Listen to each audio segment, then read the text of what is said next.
I will revive Hinduism. I am a Hindu revivalist, not by any revolution, but by evolution.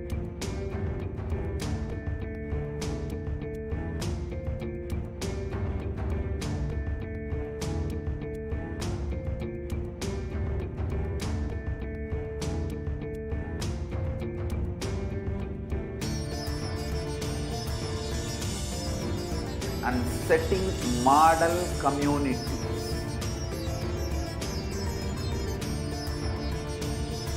Kailasas, enlightenment ecosystems, Sarvanya Pitas all over the world.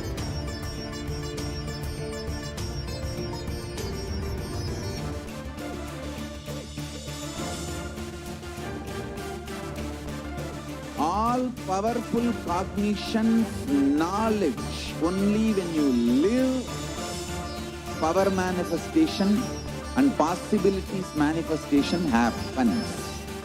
It's a fundamental truth.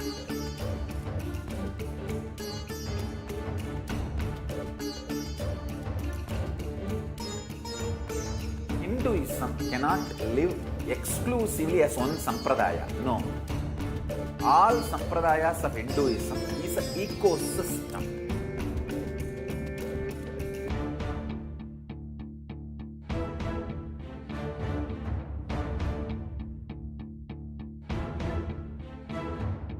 So don't keep quiet thinking that if one sampradaya is attacked, only that sampradaya is going to be affected.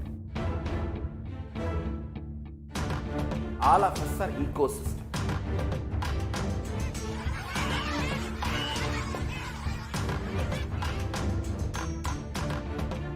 I invite all of you to get involved and enjoy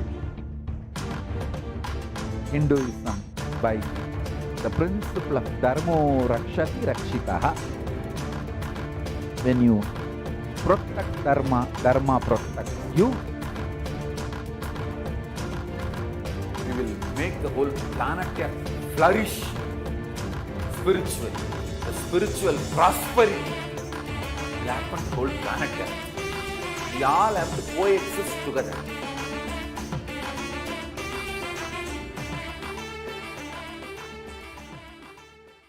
Just be alive for next 3 years. Don't die within next 3 years.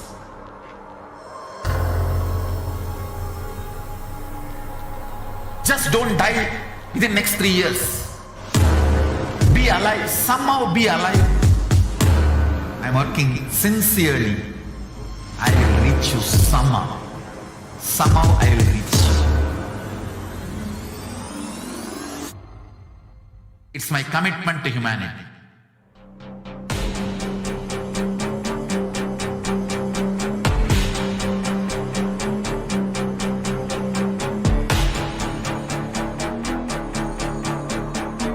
Just don't die within next 3 years. I will reach you wherever you are, whichever corner of the world you may be. I will reach you with enlightenment. You manifesting the space, state, powers, being, Paramashivoham. It is possible, and it is possible for you.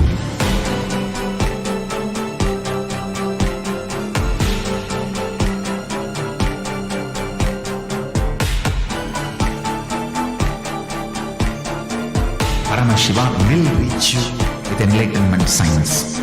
I know he is going to do the job. Just be alive for next 3 years. Nothing else.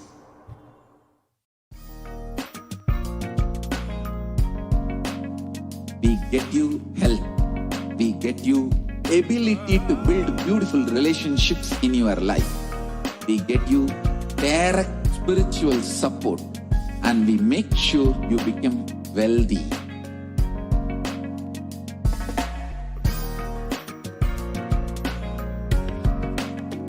We won't stop giving you just good life.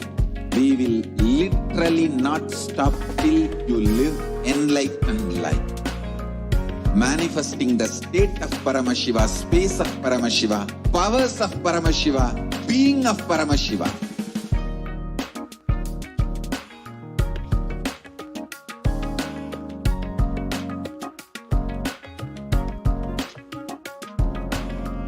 Whole world should become Kailasians. I want the whole world to know Hindus have something great to contribute to the world.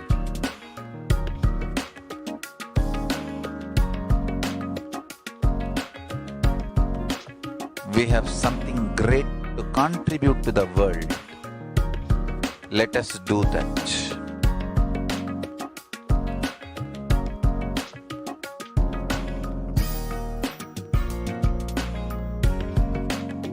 Kailasa is proper customized spiritual service helping you to identify your root patterns of suffering.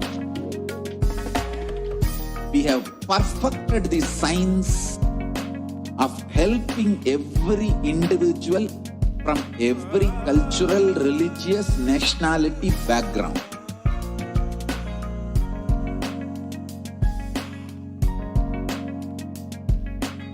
You will have lowest reactionary assumptions, highest awakened response, alive response for life continuously.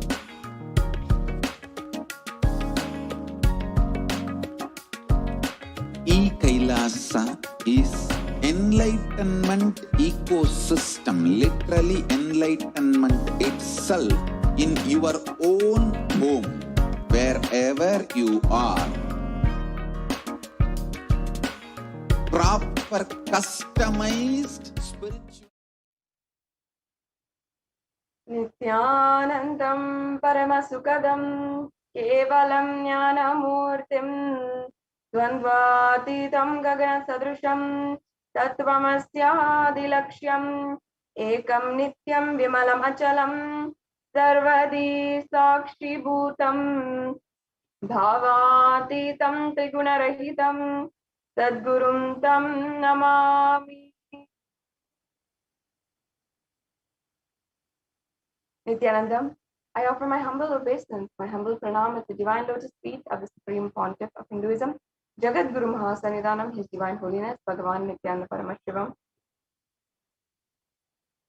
And I welcome all of the viewers who are joining with us across the world in the Nithyananda TV and Kailasa TV, and all the viewers who are joining us on Facebook, on Instagram, Twitter, and YouTube, as well as all the celebrated Kailasians who are joining with us from the different temples, satsang centers, paduka mandirs, the different annalayas, goshalayas, jnanalayas, the gurukuls that are present, established by the Supreme Pontiff of Hinduism across the world. We welcome all of you today for this program.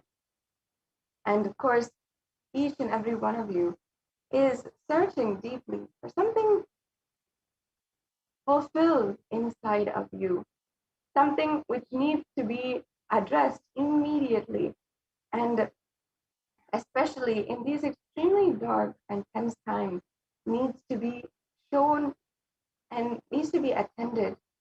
And many of us have seen the intense yearning become extreme, even in these times when we are spending many times alone in quarantine, and we're using this time to introspect and analyzing our very existence and the purpose of our lives.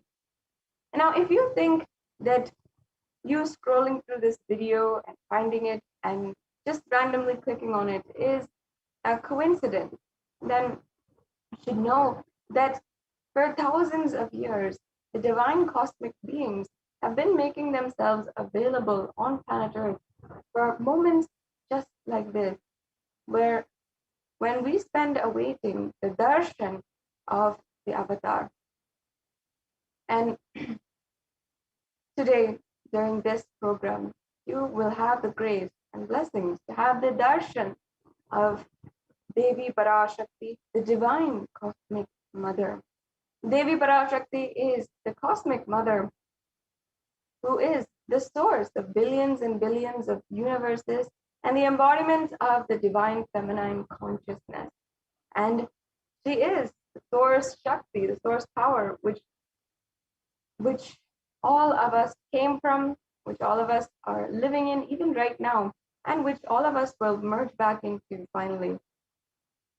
Devi Parashakti is the very divine cosmic mother, and all of the Vedic rishis in Sanatana Hindu Dharma, the ancient scientists of the Hindu civilization, understood that there was the first and foremost relationship in Sanatana Hindu Dharma is with the mother. Even before you have the idea of relating with another person, or you have the idea of even cognizing that you are you're in a relationship, you have the relationship with the mother.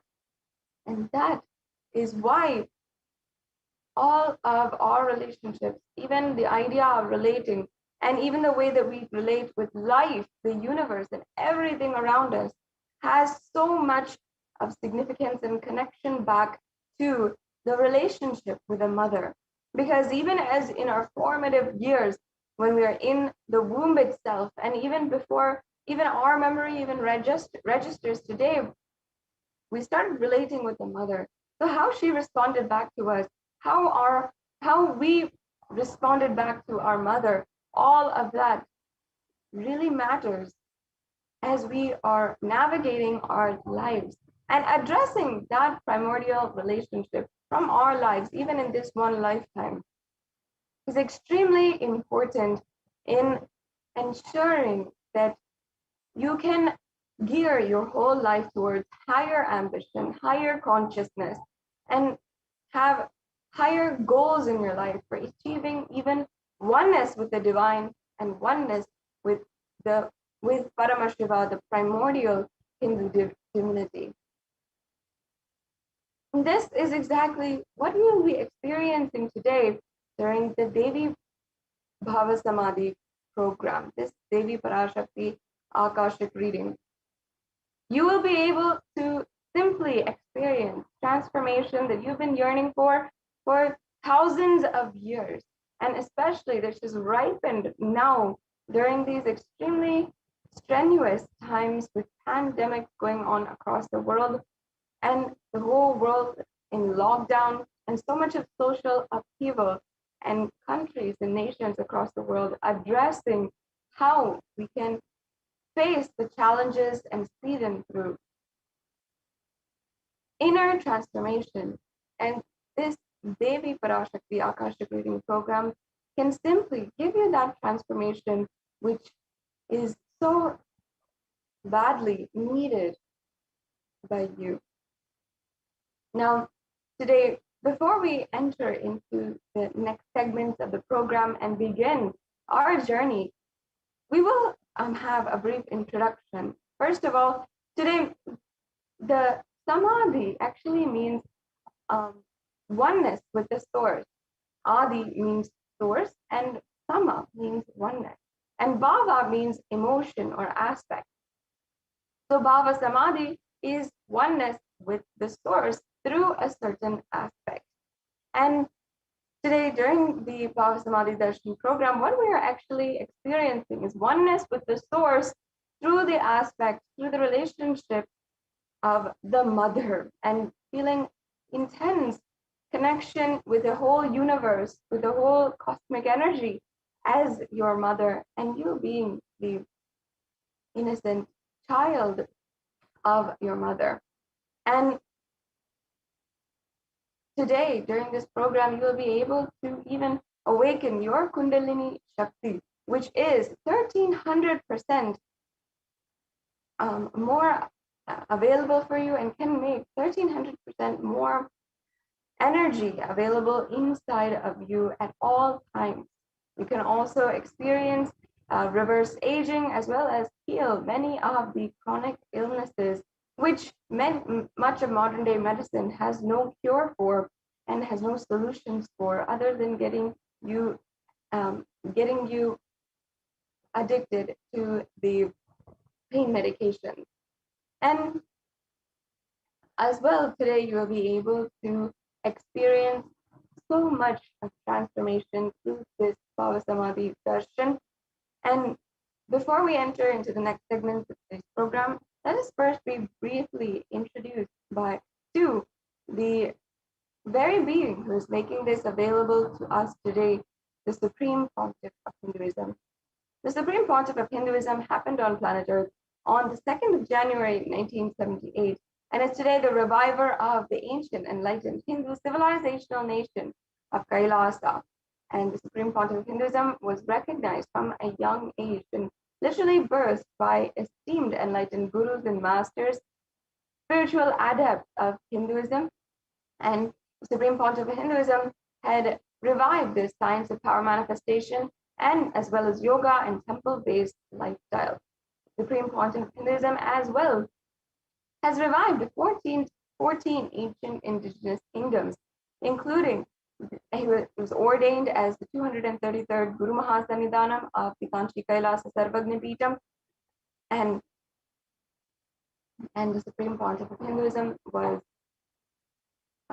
ordained as the 293rd Guru Mahasannidhanam of the Kailasa Shonata Shamala Peetha Sarvagna Peetham, and the Supreme Pontiff of Hinduism is currently the incumbent emperor of Surya Vamsa Surangi Samrajyam, and the Supreme Pontiff of Hinduism is the 23rd Guru Mahasannidhanam of the Dharma Mukti Swargapuram Adinam, as well as the Maha Mandaleshwar of the Mahanirvani Akada, the spiritual head of the oldest apex body of Hinduism, as well as the 1008th Acharya Mahamandaleshwar of the Atal Akada, another apex body of Hinduism, as well as the Supreme Pontiff of Hinduism was elected as the Supreme Pontiff of Hinduism by a congregation of more than 1,000 Hindu leaders from the global Hindu diaspora in 2015. The Supreme Pontiff of Hinduism is known as the commentator of many and numerous Vedic scriptures, including the Bhagavad Gita, the Upanishads, the Shiva Sutras, the Brahma Sutras, the Jain Sutras, the Yoga Sutras, Ashtavakra Gita, and so much more. As well, the Supreme Pontiff of Hinduism has authored over 300 books, which are in English, Tamil, and Sanskrit, and then further translated those into 50 further languages.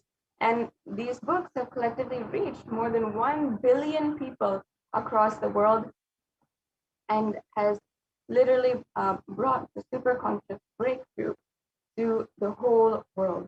As well, the Supreme Pontiff of Hinduism has revived over 100 Sarvagna Peethas, temple monastery complexes, and has been internationally acclaimed and recognized with numerous awards and recognition internationally. And the Supreme Pontiff of Hinduism as well has delivered more than 20,000 hours of discourses, which are available on YouTube, on Kailasa's HDH Nithyananda YouTube channel. Many of you who are watching on YouTube channel should make sure that you are joined as a member of Kailasa's HDH Nithyananda channel. And the Supreme Pontiff of Hinduism as well has revived the ancient endangered lineages of the Sovereign Order of Kailasa. More than 108 lineages have been revived by the Supreme Pontiff of Hinduism, including the Rudras and Rudrakanyas, the Rishis and Rishikas, the Bhairavas and Bhairavis, as well as the Sannyasis. And the Supreme Pontiff of Hinduism has been recognized as well by several different congressmen, as well as legislation and legislators, as well as and representatives of the US government, as well as the governments of several different countries around the world.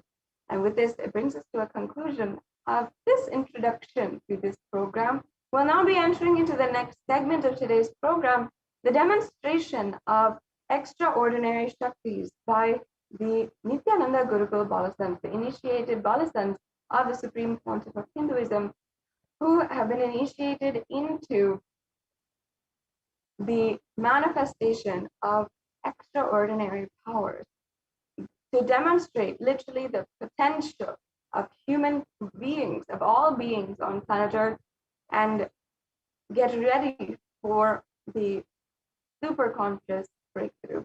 With this, I'll now be concluding this segment and moving on to the next segment. And we'll be right back with you after a short break.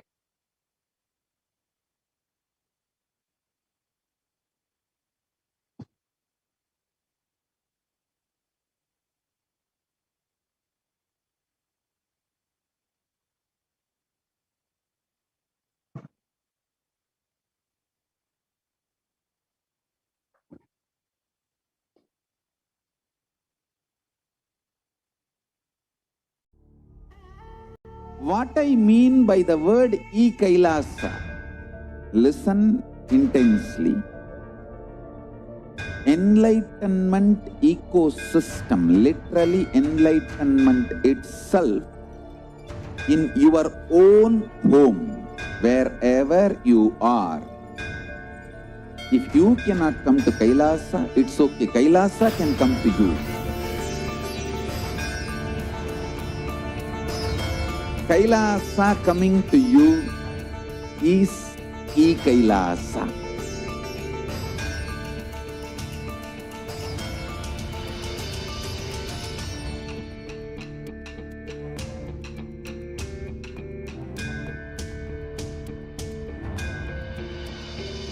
I will revive Hinduism. I am a Hindu revivalist, not by any revolution, but by evolution.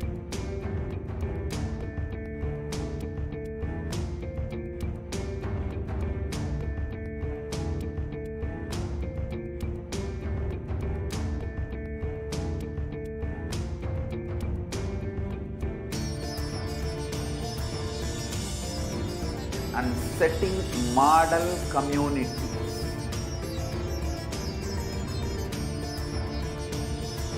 Kailasas, enlightenment ecosystems, Sarvanya Pitas all over the world.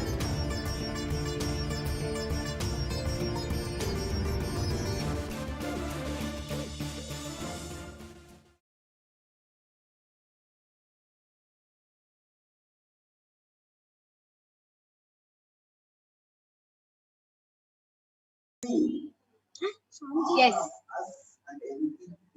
Thank you, Manitya Sadashivapriyananda, for that beautiful introduction to this session. Let us now enter into the next segment, which is the power manifestation segment, and where you will be witnessing how these 463 extraordinary Shaktis are being manifested by the Balasans of the Nithyananda. So, today you will be witnessing two powers, the power of third eye and the power of body scanning. Third eye is a power where one awakens the ability to see through the cosmic browsing center, which is the third eye, which is located between the brows. And anybody who is initiated by the avatar into this power of third eye can access any information just with the third eye and read with their eyes blindfolded. The next power is the power of body scanning, where one awakens the ability to manifest the power of seeing and scanning others' illnesses, diseases, medically diagnosed issues, and much more. So these are the two powers which you will be witnessing, and not only witnessing, after the live Parashakti Akashic readings today, you will be initiated into this power, followed by a leaded and a guided power manifestation session, where all of you can also manifest these extraordinary Shaktis. So what are Shaktis? In the Vedagamas, the source scriptures of Hinduism, Paramashiva reveals in elaborate detail that every human being is hardwired to be able to manifest these 463 extraordinary Shaktis. Manifesting Shaktis is described as a system, a method, and a science for human beings to explore the various possibilities and powers and to have access to various states of consciousness. Shaktis manifest from the fundamental cognition that you are a divine and that you need to manifest the divine. Not that you are a man and you need to reach the divine. And there are two types of manifesting powers, Shaktis and Siddhis. Shaktis are the powers which express from the space of enlightenment. At the side of it, a feeling connection with the divine and high integrity with the Guru. Shaktis are the source of enlightenment. Siddhis are the powers that manifest from tapas or penance for enlightenment. Siddhis are on the path of enlightenment. Shaktis express and manifest through ordinary human beings in extraordinary ways, just with the initiation from the avatar. And Shaktis are permanent, whereas Siddhis are not permanent and they may divert you from enlightenment. So who is the source of all these Shaktis? How do we manifest all these extraordinary Shaktis? Paramashiva is the primordial divinity in Hinduism, the ultimate reality and cause which is self-effulgent, Swayam Prakasha, all-pervading, unchanging beyond time, space, form and causality. As the fundamental base of Avyakta, the unmanifest, and Vyakta, the manifest existence, he performs the Panchakritya, or the five cosmic acts of Srishti, creation, Sthiti, sovereign rulership and maintenance, Samhara, rejuvenation, Prabhava, pulling out of delusion, and Anugraha, liberating grace for all living entities.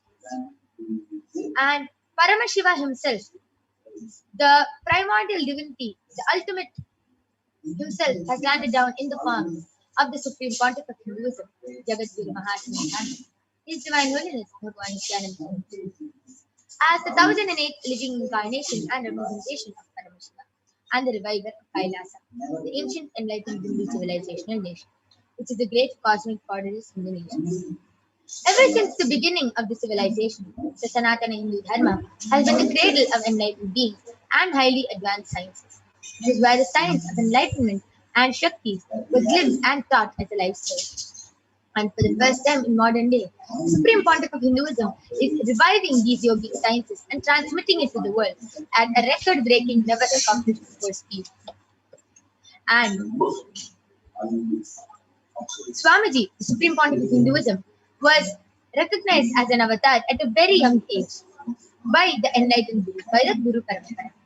So many of the Gurus, Mata Vibhudananda Puri, Yogi Raj Yogananda Puri, Isakki Swamigal, Annamalai Swamigal, Visari Swamigal, so many of these Gurus have initiated Swamiji and trained and taught Swamiji, and trained Swamiji, has trained his body just so he can revive these initiations and knowledge for billions to manifest this science of our manifestation from the various disciplines of Vedanta, Tantra, Sri Vidya, Yoga, Yogic powers, Mantra Shastra, Siddha Vidya, the science of Aushadha, Advaita, Bhakti Yoga, Paramashivoham, and Paramashivoham. And let us now learn how we awaken these divine Shaktis in us. Every ultimate truth, Jnana, mapped in pure consciousness, Prajna, manifests as a power and a possibility of everyday Prajnana. Let us now watch a small video which explains the science of initiation, the power of initiation, how the Diksha is transmitted to us, and how we manifest these extraordinary Shaktis just with initiation from the avatar.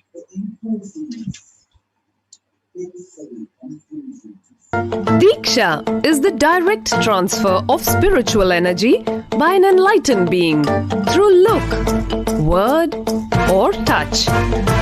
The traditional Vedic book Navaratneshwara states, Sarvasamapi Dikshanam Muktihi Phalamakhanditam Avirodhat Bhavantyeva Prasangyastu Bhuktayaha.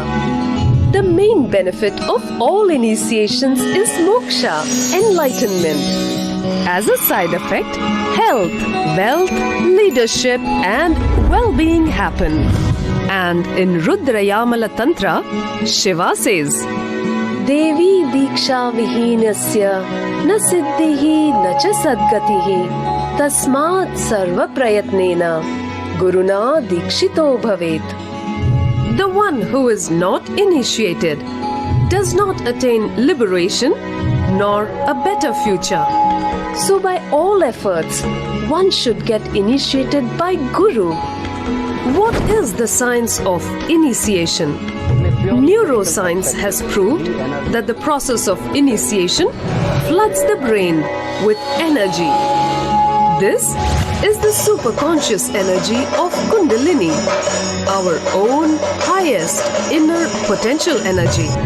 As the Kundalini flows from the thalamus to the cortex, it sets up a powerful energy loop within the brain, which awakens the latent non-mechanical parts which we have never used before.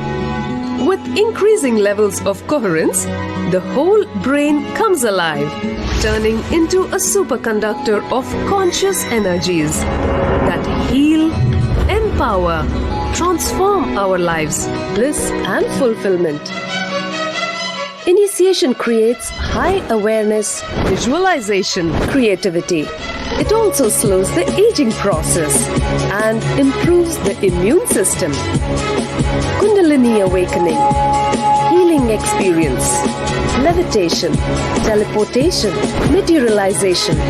Experience the power of initiation through a range of exclusive programs conducted at the ashram. Nithyananda Dhyanapitham, Nithyananda Nagar, Birdi, Bengaluru. Contact 97422 03311 8276. Manifestation is authenticated through the four aspects of evidences or pramanas. The first is the Shastra Pramana, which are the eternal unchangeable truths that are revealed in the source scriptures. Next is the Apta Pramana, or the experiences and results of Aptas, or the authorities of Hinduism, the Vedic rishis and scientists who have time tested and verified this extraordinary science. Third is the Atma Pramana, which are the experiences of Swamiji, who was time tested and verified this science. Last is the Pratyaksha Pramana, the empirical evidence of or observation from scientific experimentation. So, where do we get all these Shastra Pramanas from? From the Vedagamas. The Vedagamas is a living applied science. Vedas are the ultimate superior authorities for Hindus, and they are the pure science where the ultimate truths are explained. Agamas are the scriptures where the applied technology, the applied science is expanded. Vedas and Agamas are given the status of Shruti Vedagamas, as they are directly revealed by Paramashivoham. They are the eternal unchangeable truths revealed in the source scriptures. And any reference cited from these Shastra Pramanas or source scriptures is called a Shastra Pramana. So let us now get ready to witness a very unique and exciting demonstration of the power of third eye. Along with me, I have an extraordinary power manifestant, a Balasan, Maniki Kaladharananda, who is 15 years old, and a Balasan of the Nithyananda Gurukul. And she is going to be demonstrating this extraordinary Shakti to all of you today. And all of you are not only going to witness it, but you yourself will be able to manifest it just after the initiation from Devi Parashakti herself. Before we begin, let us first move on to the Shastra Pramana for the power of third eye, which comes from the Vijnana Bhairava Tantra, Sutra 34. Kapalantarmanonyasa tishtannilitalochanaha kramena manaso dargyat lakshaye lakshamuttamam. Bhagavan Paramashiva says, by fixing the mind on the inner space within the crown center and sitting stably without any movement, having the eyes closed in succession, by that stability of the mind and inner space, through the power of the third eye, one directly sees the ultimate goal Laksham by having the vision beyond the sight that reveals any object or place, attaining the space of Paramashiva. The next is the Apta Pramana. As Bhagavan Sri Krishna initiates Arjuna into the power of third eye to behold his Vishwarupa Darshan. In the 11th chapter of Bhagavad Gita, of the Srimad Bhagavad Gita, Arjuna completely narrates the beautiful cosmic form of Bhagavan Krishna as he sees it through his third eye. Let us now see how Bhagavan Krishna initiates Arjuna into the power of third eye. Natu mam shakyase drashtum anenaiva swachakshusha Divyam dadami te chakshuhu pashya me yogamaishwaram. Bhagavan Krishna says to Arjuna, but you cannot see my cosmic form with these physical eyes of yours. Therefore I grant you the divine third eye. Behold my cosmic opulence. Next is the Atma Pramana. Swamiji beautifully shares in his own words. Inside and outside broke. Power of third eye and how he was able to see with his eyes closed. So The whole 360-degree, 10 directions.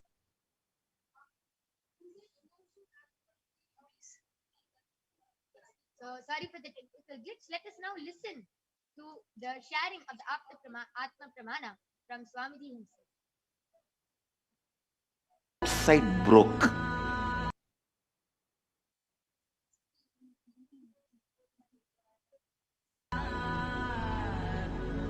The first experience is that I was able to see everything around me, above me, the whole 360-degree, 10 direction, below me, everything. I realized not only I was able to see, I was able to feel, experience. I felt that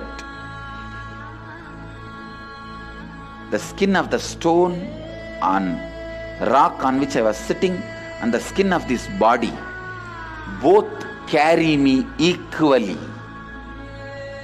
In both I exist equally. The setting sun, rising moon, the whole Arunachala hill, all the plants, bush, shrubs, trees, everything.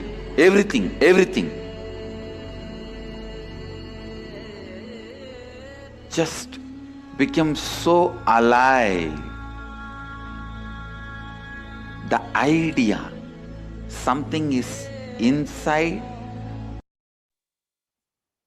Yes, with that beautiful sharing of the Atma Pramana, let us now move on to the Sakshi Pramana. Where Swamiji beautifully shares how, where the study measures and compare the metabolic cell activity of the brain in conscious and meditative states of the third eye using the positron emission tomography, the PET. Beautifully tells when Swamiji is doing daily activities, high activity is measured in the brain where the third eye is located, and when he's in a deep state of samadhi, only the third eye region is active and the rest of the brain is at peace. So without further delay, let us get ready and witness this extraordinary Shakti of third eye, where the Balasins will be reading blindfolds. I request the slides to stop being shared.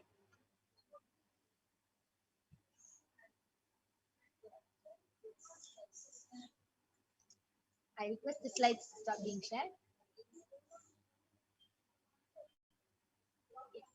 So along with me, I have a medically tested IMAN. So you can see in front is a complete opaque sheet and behind is a thick sponge.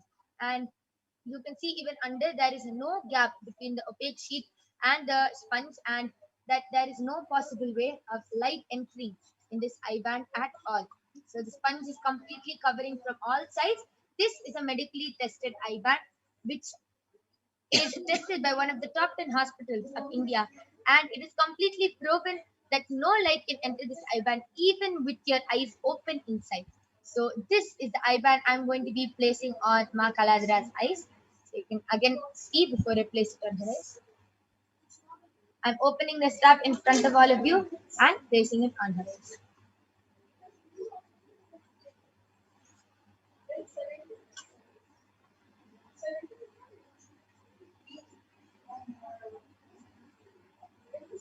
Ma Kaladra, are you comfortable?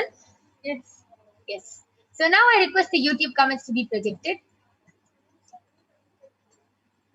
So we are going to be reading comments from the Kailasa's HDH Nithyananda YouTube channel, and the HDH JGM Bhagavan Nithyananda Paramashivam Facebook channel, Facebook page. So I request all of you to go ahead, post comments, post the medical terms, you can post scientific terms, you can post anything you want, you can post emojis, anything. And Paramashiva will flow through Ma Kaladara and will read all your comments.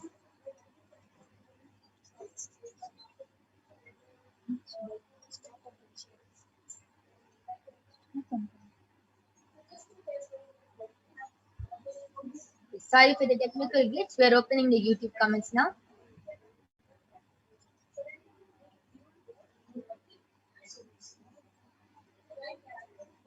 I request the comments to be scrolled down.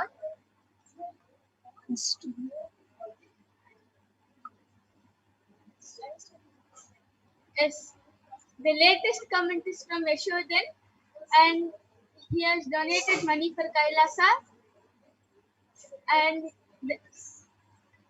there is an emoji saying thank you with the puppy putting its tongue out and with the hands on the cheeks. And the next comment is also from Yashodhan,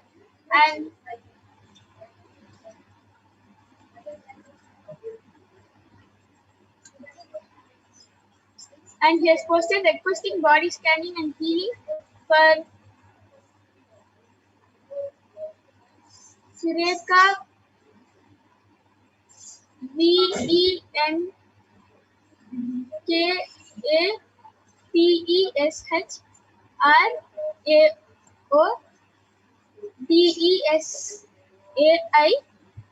and Prakash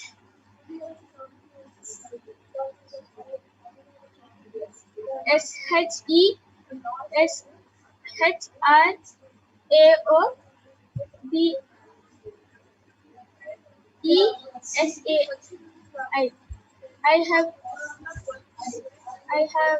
I have their consent for scanning and healing, and he has posted a namaste emoji and a heart emoji and Nithyananda.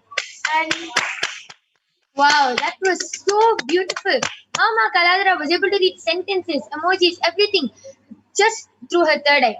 Ma Kaladara, you read the first comment saying Yashoda Nayak donated money to Kailasa. Why don't you go ahead and read the number?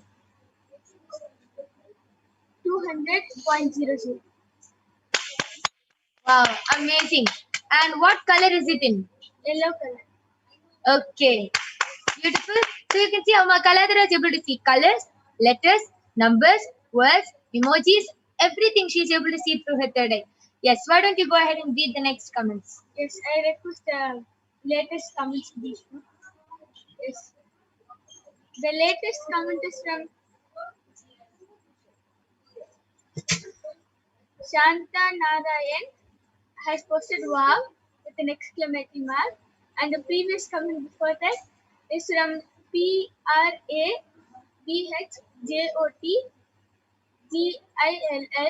has posted a smiley emoji with a brown color cap and a skeleton, almost like a skeleton's face alone. It has two eyes and the smiley face alone, and the face is in grey color, and an alien, a kitten emoji which is laughing so much and tears are coming out of the eyes, and an orange color heart, a star type ring, and a namaste emoji, and a mermaid, and a girl meditating. Wow, amazing. How Ma Kaladara was able to read Prabjot Gill Aya's comments from all 9 comments she was able to read. Amazing, so beautiful, the emoji she was able to see. Okay, why don't you tell the color of each emoji? The first is a smiley emoji, and it has a brown color cap, and the face is normal, usually yellow, and it is in yellow, and the skeleton's face is in grey color, and the eyes and mouth is alone in dark. It is in black, and the alien is in pink, more light pink on face, darkest shade of pink on the legs and the tip of hands, and the kitten emoji is yellow color, and the ears are in blue color, and the heart is an orange color heart, and the star type ring is in golden plus yellow and light shade of orange at the back, and a namaste emoji in a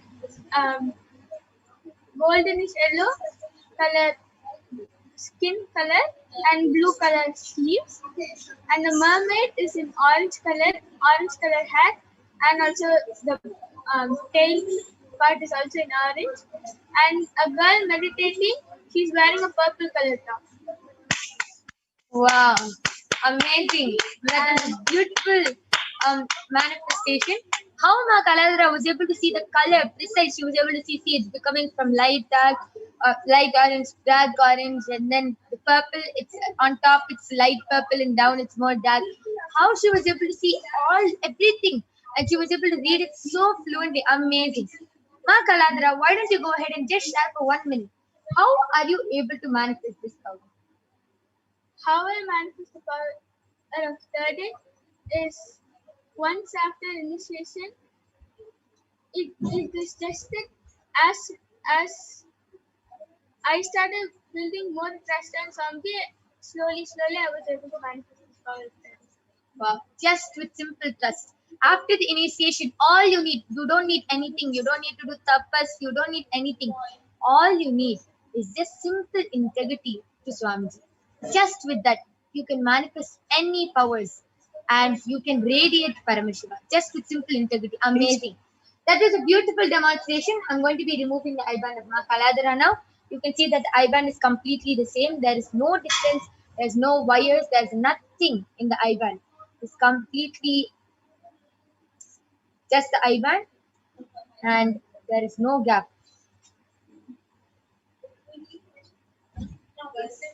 So with that beautiful demonstration, we are going to be demonstrating one more extraordinary power, which is the power of body scanning, where the Balasants and the Nithyananda yogis are going to be demonstrating the extraordinary Shakti of body scanning, scanning the illnesses, diseases, medically diagnosed issues of everyone who is requested for a body scan. So now let us move on to the Shastra Pramana, which is from the Vijnana Bhairava Tantra. Swadehe jagato vapi sukshma sukshmatarani cha tattvani yani nilayam dhyattvante vyajyate para. Bhagavan Paramashiva says, cognize deeply that from the subtle to the subtlest constitutive principles of the whole body, Swadeha, or of the whole universe, simultaneously consist of the essential reality.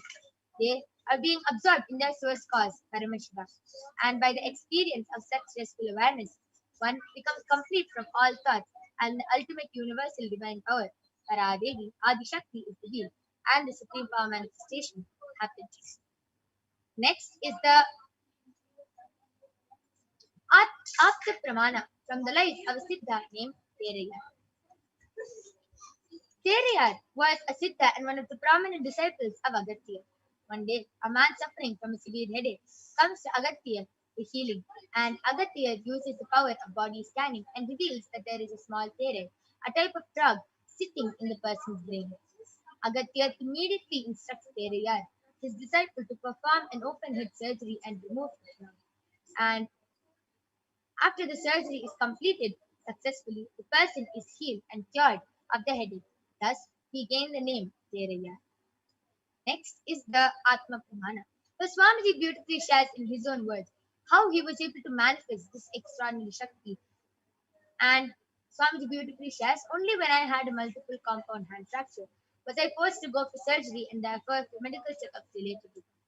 At that time, they detected heavy metal quantity in different organs of mine, and it was revealed that I had been poisoned without our knowledge. And I immediately used diagnostic methods instead of medical facilities to study the body condition due to the poison.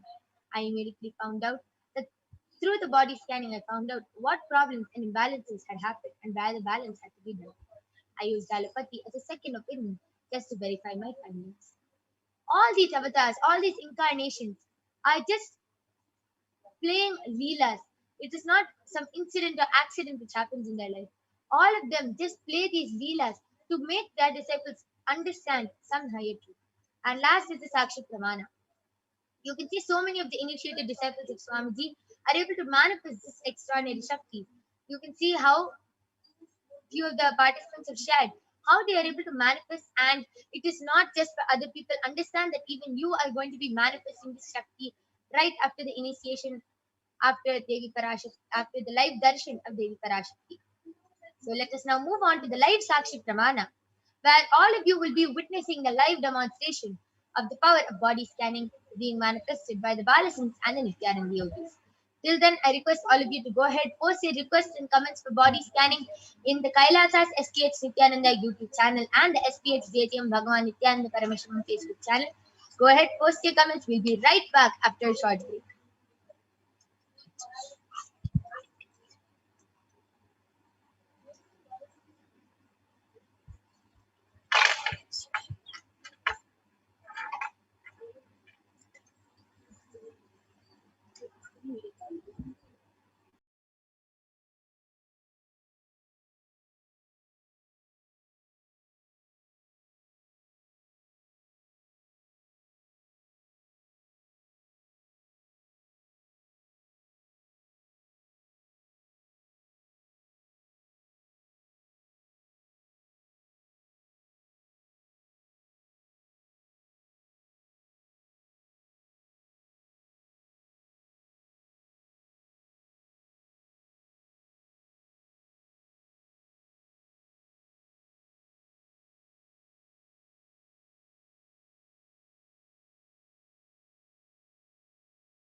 Yes, I am back with the Balasins and the Nithyananda Yogis, Maniti Mahavidyananda, Maniti Brahmayogananda, and Masoni, who are going to be demonstrating this extraordinary Shakti for all of you to witness today. So, I request the YouTube comments to be projected. Please go ahead and post your request for body scanning. I can also already see Yashodanaya has posted requesting a body scanning and healing for Sureka Venkatesh Rao Desai and Prakash Shesh Rao Desai. So, I have the consent and for scanning and healing. Nithyananda. Yes. So we'll be doing the body scanning for them. Ma Mahavidyananda, you can do the body scanning for Ma Sureka. Ma Brahma Yoga, you can do the body scanning for Prakashaya. And Daniel Andres has posted, Nithyanandam, please remove all my pain, psychological trauma, bad experiences, and help me to complete them. So Ma Soni, why don't you go ahead and do a body scanning for Daniel Aya? So now the Balasins and Nithyananda Yogis are doing the body scanning and will be chanting the Mahavakya together. And Sukadev Dan Gandhavi has posted a body scanning for his wife Bhanu. Yes, Aya, I request you to just get the consent of your wife, as it is our integrity to get the consent of the person before doing the body scanning for them. Please get the body scanning. Please get the consent from your wife, and then we'll be doing the body scanning for her. Prabjot Gill has requested for a body scanning. Yes, Aya, I'll be doing the body scanning for you. And Sendrayar Shivan Aya has posted, I am Vidyal Virumbi, new member. Could you please do a body scanning for me? Yes, we will be doing a body scanning for you also, Aya. We'll just wait for the Nithyananda Balasins and Nithyananda Yogis to be ready. And after they share for whoever they're scanning, we'll definitely be doing a body scanning for you. So now we'll be chanting the Mahavakya together. I request all of you to just sit with your head, neck, and spine in a straight line. Completely relax and just chant along with us. Om Nithyananda Paramashivoham. Om Nithyananda Paramashivoham. Om Nithyananda Paramashivoham.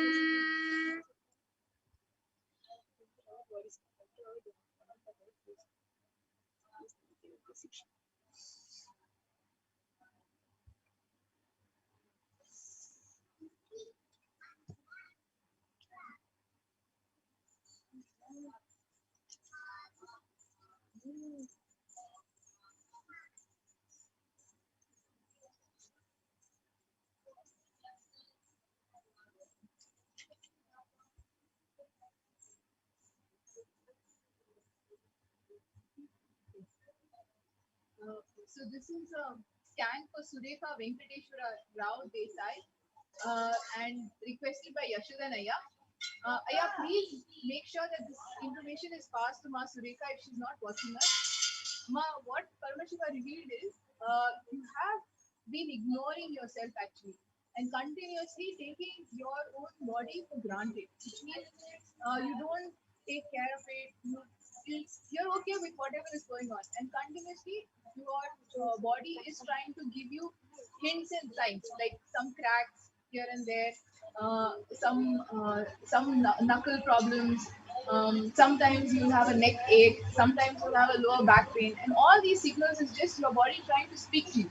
But you have been ignoring it, and it is something that deeply you don't really look at yourself. You don't look at yourself in the mirror. So what Paramashiva revealed is very simple things, Mark. Just start appreciating what you have been capable of and what your body is doing for you every day. Have gratitude for it. Look at yourself in the mirror. Just give it another glance. You don't have to give hours or something, but just a few minutes.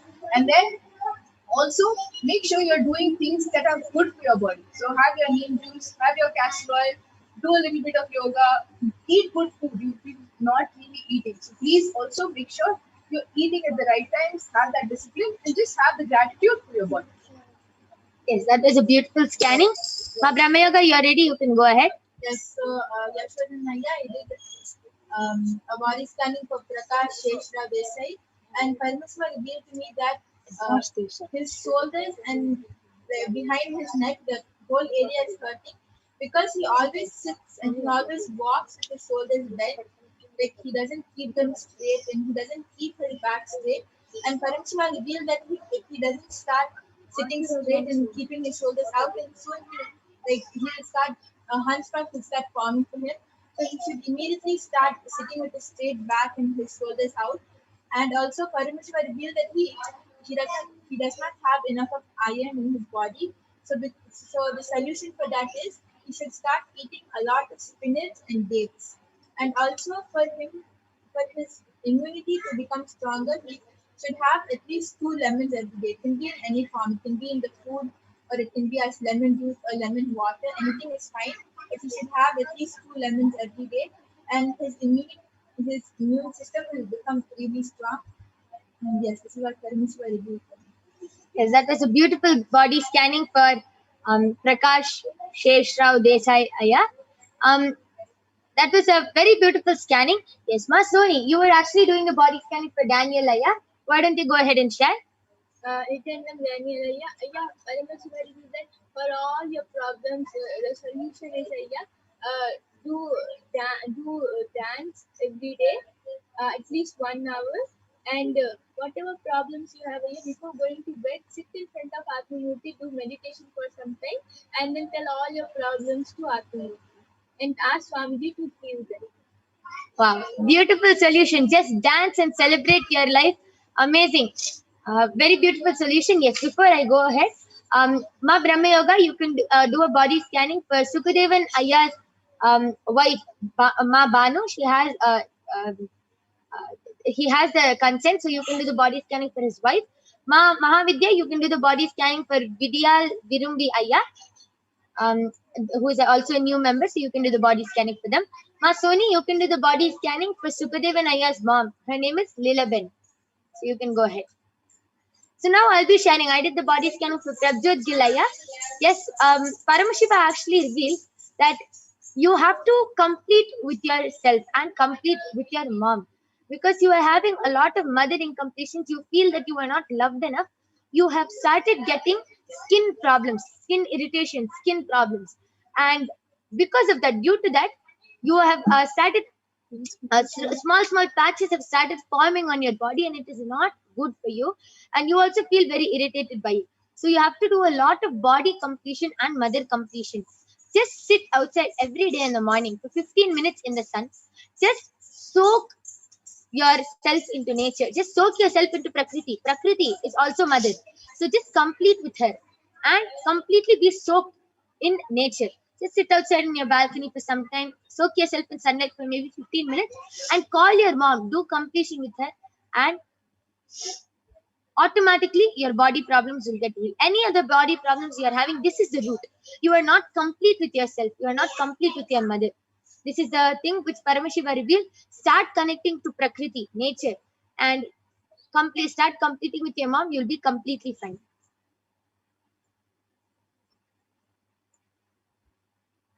Yes. And Yes, I have done the body scanning for Sukadev and Gandhi's wife, Banu, and Aya Parameswara revealed to me that she needs to sit in the sunlight for more time. She needs more of the morning sun. So every day for at least 20 minutes, like the moment the sun starts rising, she should finish her puja before she goes. And the moment she finishes her puja, she should go and she should sit out under the sun for at least 20 minutes. And also, Parameswara revealed that her knees and her elbows are hurting, and that is happening because she's not being active throughout the day and she's not moving her body enough. So she should start doing yoga and exercise. She should start going outside for walking. She should start doing more exercises. And the most important thing is she should be doing the Prathama Vijnasa Krama, which is the Nithyananda Yoga, the 108 asana sequence in the morning. Or if it's not possible in the morning, at least somewhere throughout the day it's fine. So she has to start doing the Prathama Vinyasa Krama. She has to start moving her body. Otherwise, it will be really hard for her to bear with the pain. It will become really bad. So now itself, when the pain is just starting up, she should become more active and she should start doing the Prathama Vinyasa Krama. And if she just follows the being active and going under the sun for 20 minutes, she'll get a really healthy body and she'll not get as much of problems as she's having. yes, that was a beautiful scanning from our Banu, Sukhdev and Aya's wife. Prabjot Gill Aya has gotten back telling, thank you very much. Yes, Aya, I request you to go ahead and elaborate a little more. How did you feel?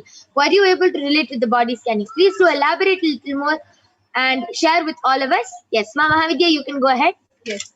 So this is a body scan for Vidyal Virumbi and the screen name Sendraya Shivan. So three things. Overall, of course, your health is okay, but what Paramashiva revealed is one.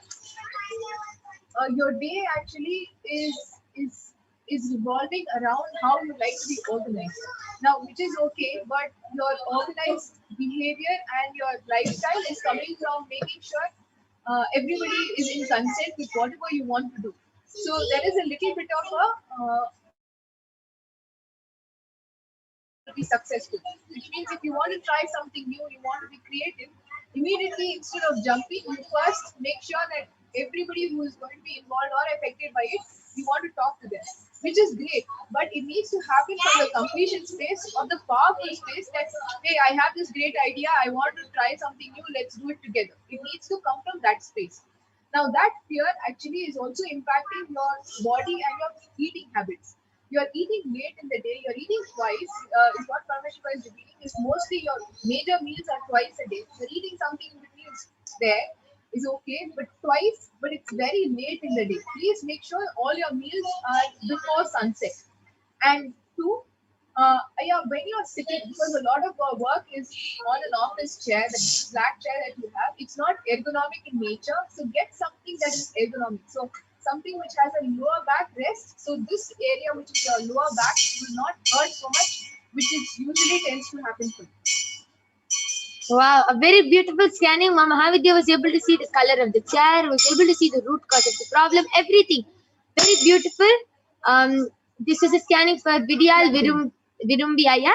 I request you to get back in the chat section. And yes, Masoni, you can go ahead. Nithyananda, I did a body scan for Sukhadev and Aya's mom, Leela Ben. And Aya, you had shared that your mom is having knee pain and hip pain. So Paramashiva reveals the cause of it and the solution as well as solution. Paramashiva reveals the cause is because she's sitting in one place. She's not moving around too much and she's not being active in a day. So Paramashiva reveals the solution that she can do PVK. How many other asanas she can do? It will be the more and more asanas the more and more yoga she does, it will be good for her body, especially for the knee pain and hip pain. and she should start being active in a day. Like she should go morning walk or evening walk is also fine. Beautiful scanning from our Lilabin. Yes, I request all of you to get back. Sukhdev Naya has gotten back the link. Thank you very much. Yes. So with this, we'll be now ending this power manifestation session. We thank all of you for joining us, and whoever was not able to get a body scanning due to the interest of time, I request all of you to join back tomorrow at 2 a.m. ISC and 4 p.m. ISC, where we will be again having this power manifestation segment and demonstrating these extraordinary Shaktis of Paramashiva to all of you today.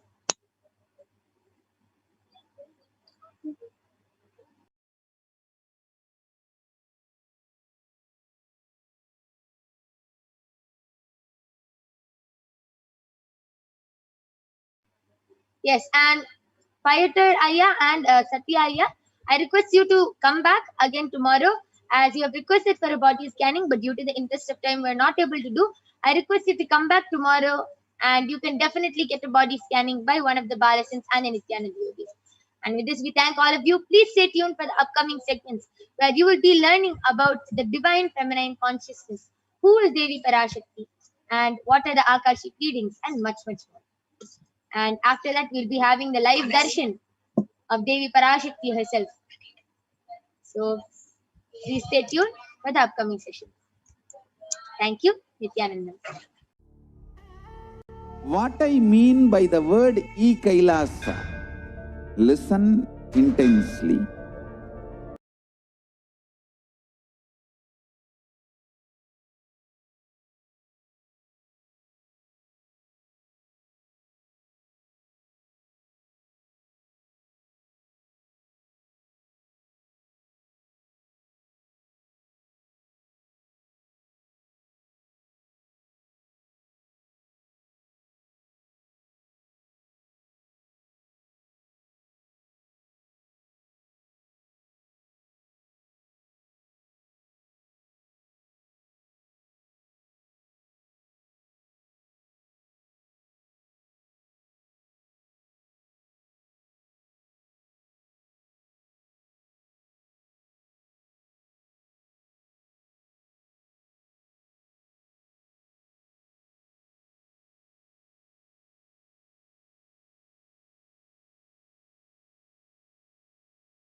Nithyananda, welcome back to viewers.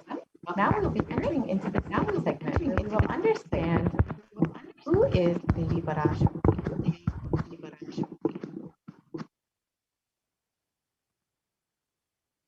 So the Dhyana Shloka of Devi Parashakti from the Lalita Sahasra.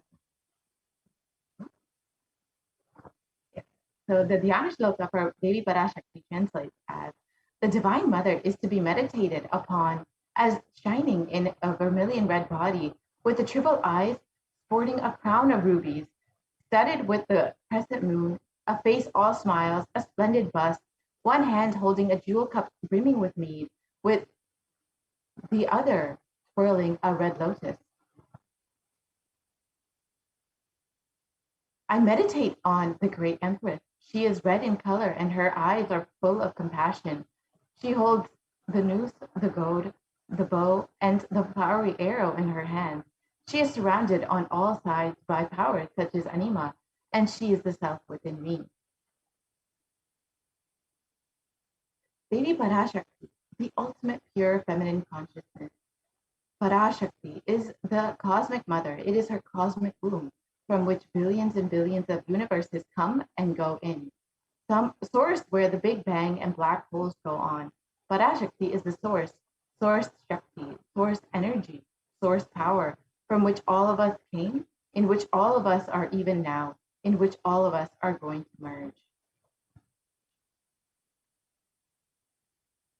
Out of her extreme love and compassion, Parashakti herself is manifesting through the embodied form as the Nija Avatara of the Supreme Pontiff of Hinduism, Jagat Guru Mahasannidhanam, His Divine Holiness Nithyananda Paramashivam, gracing us, answering all of our questions, attending to our prayers, giving boons, healing us, revealing our past, present, and future, delivering profound spiritual truths, and ultimately giving us the experience of Paramashivoham itself. Raising as Omkara, expressing as the Vedas and Agamas, blossoming as Yimkara, filled as Parashakti, living in the 40 triangles, the Kailasa Swami, who is the Kailasa Sripura Chintamani, Parashakti, sitting as part of Paramashiva, Parameshwari, who rules the world, Paramashakti, Manurmani, Meenakshi, as Nithyananda, I took Nijavatara here to give good boon to everyone, to bestow all goodness.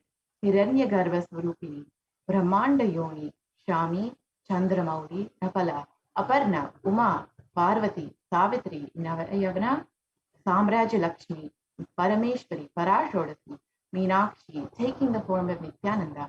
I came here as Nijavatara with great compassion. I am blessing, listen people, to do good to all of you. I took the form of Nithyananda and came down as Nijavatara.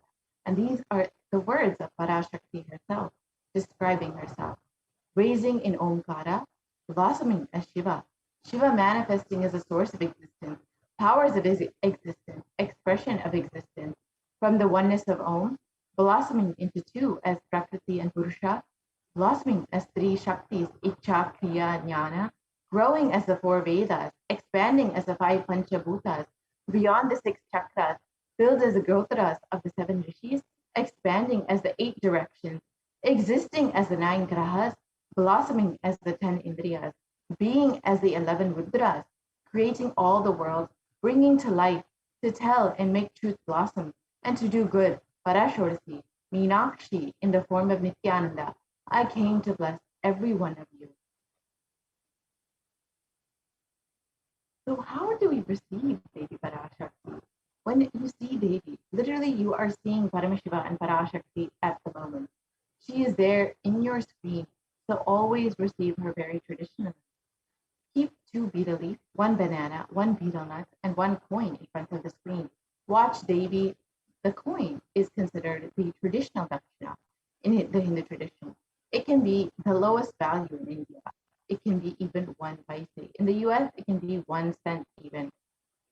Understand, we are not trying to monetize. Keep even 1 cent. It is okay. For 100 days, if you have darshan, it will add up to $1. In India, even 1 paise is okay. Offer that to Devi. After the darshan is over, do namaskar and eat the banana, betel leaf, and betel nut. Take it as prasadam immediately. This betel leaf, betel nut may look too small, but in a few days, you will really see how it adds so much of sentiment to you that really she is there. You will not take the Devi darshan for granted.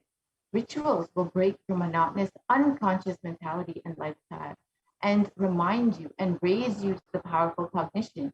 It will break your unconscious behavior. So you can see how you can set up the tambulam for receiving Devi. You can set it up with 2 betel leaf, 1 banana, 1 betel nut, and 1 coin. And you can set it up in a plate just as the photo here shows. And you can even add some kumkum and bangles if you would like to receive Devi. So now that we've understood how we can receive Devi Parashakti, who is Devi and how to connect with her, now we will be entering into the next segment and understanding how Devi has been guiding us over the last several months, how she has been blessing us, answering all of our prayers, and giving us great boons. We will look into some of the specific revelations made by Devi for humanity during this pandemic, and how she has guided us throughout this, holding our hands, blessing us, and ensuring that we are not succumbing to this pandemic and this pralaya. So we will be entering into this next segment now, where we will understand some of the sacred secrets of Hindu birth and what Devi has revealed about the Hindu birth. So if you could just start the slide here, please. So, as many of us know, Devi has been revealing continuously different revelations for the masses. Everybody who has been watching Devi has been revealing relations about how to protect ourselves. What we need to learn and do as Hindus. So let us understand, listen to and understand her guidance and blessings given. So we watch that now that was revealed on the 31st of 2021.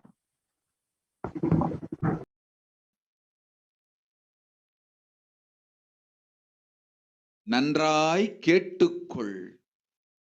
உன் கேள்விக்கு உன்மூலமாய் உலகெங்கும் இருக்கும் இந்துக்கள் எல்லோர்க்கும் அளிக்கின்றேன் உத்திரம்.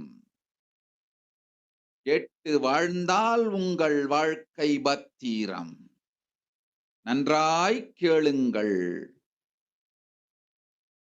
பிறப்பின் ரகசியத்தை பிறப்பிலா பெருமை உடைய பரமேஸ்வரி சொல்லுகின்றேன் கேளுங்கள். அண்டஜம், யோனிஜம், ஜலஜம், பீஜம் எனும் 4 விதமான பிறவிகளில் 84,000 யோனிகளில் பிறக்கும் பிறப்புகளிலேயே பெருமை வாய்ந்ததும் உத்தமமானதும் மனித பிறவி. அந்த மனித பிறவியிலும் பலமுறை பிறந்து உழன்று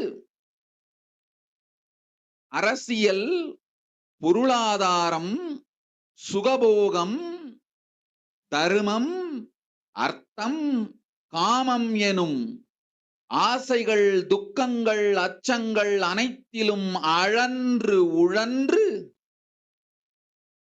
இனி வேண்டாம் இப்பிறவி, வேண்டுவது மோட்சமே என்று முடிவெடுத்தோர்க்கு மட்டுமே ஹிந்து மத யோனிஜம், ஹிந்து பெற்றோர்க்கு பிறந்திடும் சனாதன ஹிந்து தர்ம யோனிஜம்.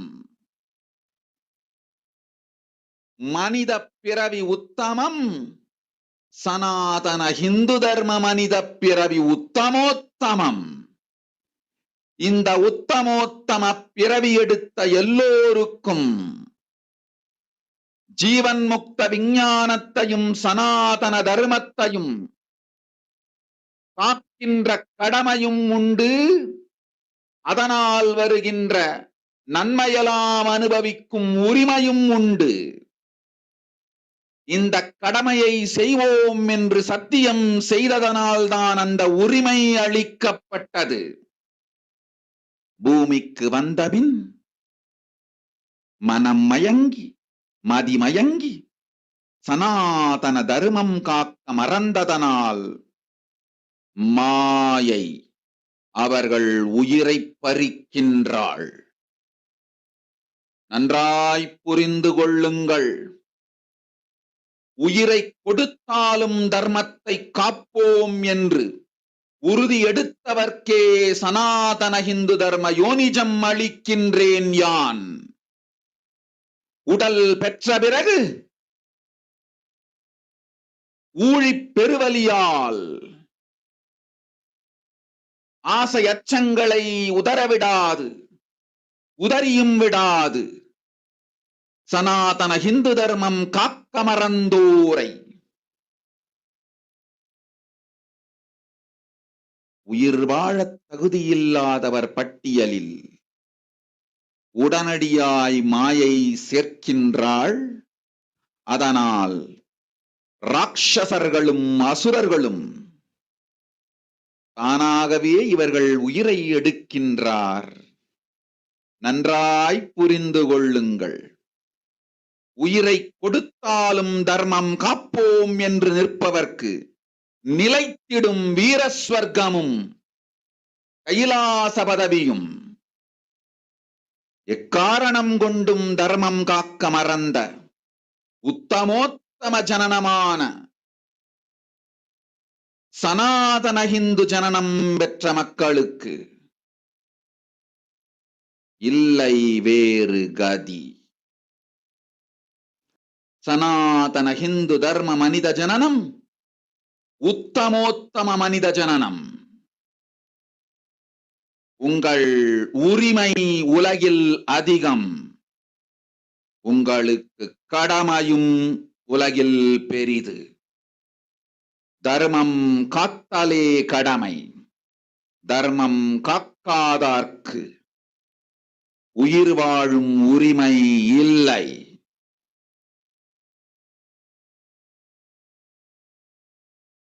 நன்றாய் புரிந்து கொள்ளுங்கள்.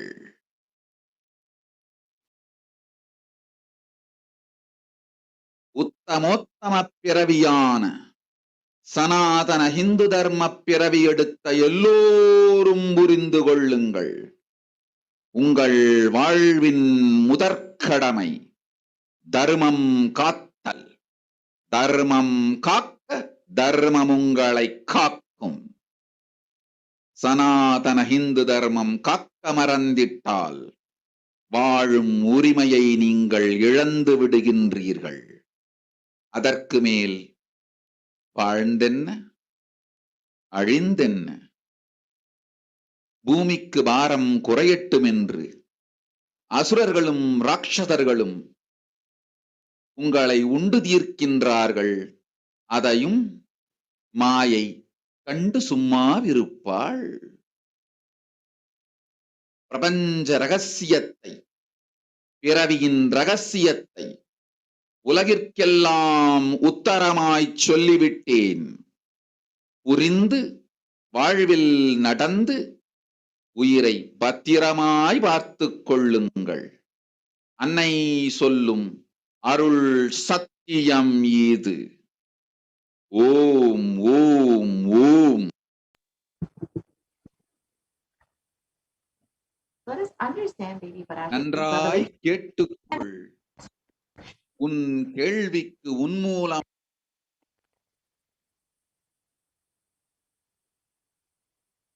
Listen, Andajam, Yonijam, Jalajam, Bijam, like this in 4 types of birth in the 8,400,000 yonis in all these births.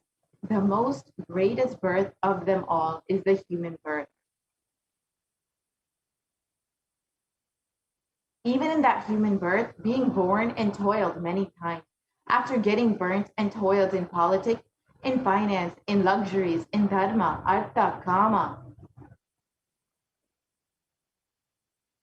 And those who decide of not wanting this birth, wanting only moksha, only those will have Hindu dharma yonijam, the Sanatana Hindu dharma yonijam of being born to Hindu parents. Human birth is Uttama, the best. Sanatana Hindu Dharma human birth is Uttamottamam, the best of the best. Everyone who took this Uttamottama birth has the responsibility of protecting the science of living enlightenment and Sanatana Dharma. And also they have the right of experiencing its benefits. This right was given to them because of their commitment given by them to do this responsibility. After coming to Bhuloka, by getting mentally deluded and forgetting the dharma of protecting Sanatana Dharma, Maya, she is taking away all their souls.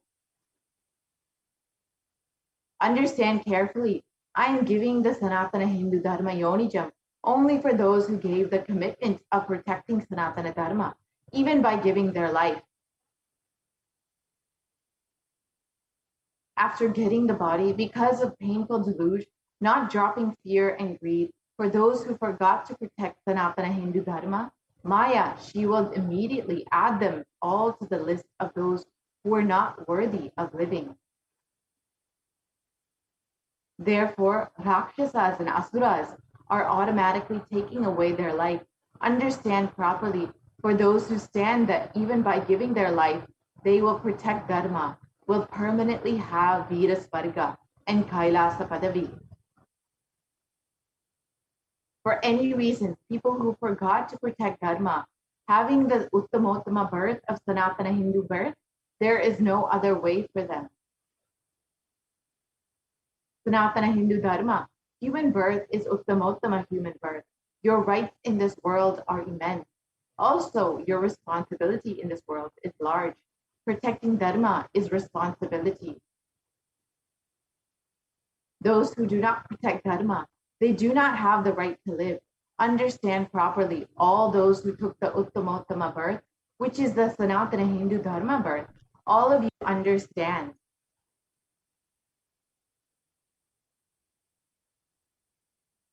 The first responsibility of your life is protecting Dharma. If you protect Dharma, Dharma will protect you. If you forget to protect Sanatana Hindu Dharma, you lose the right of living. After that, what bothers whether you live or get destroyed? Asuras and Rakshasas will eat you, so that the burden of earth is reduced. Seeing that Maya, she will keep quiet. Let us understand, after Devi's revelations, what exactly are the responsibility of Hindus and why we need a Hindu nation.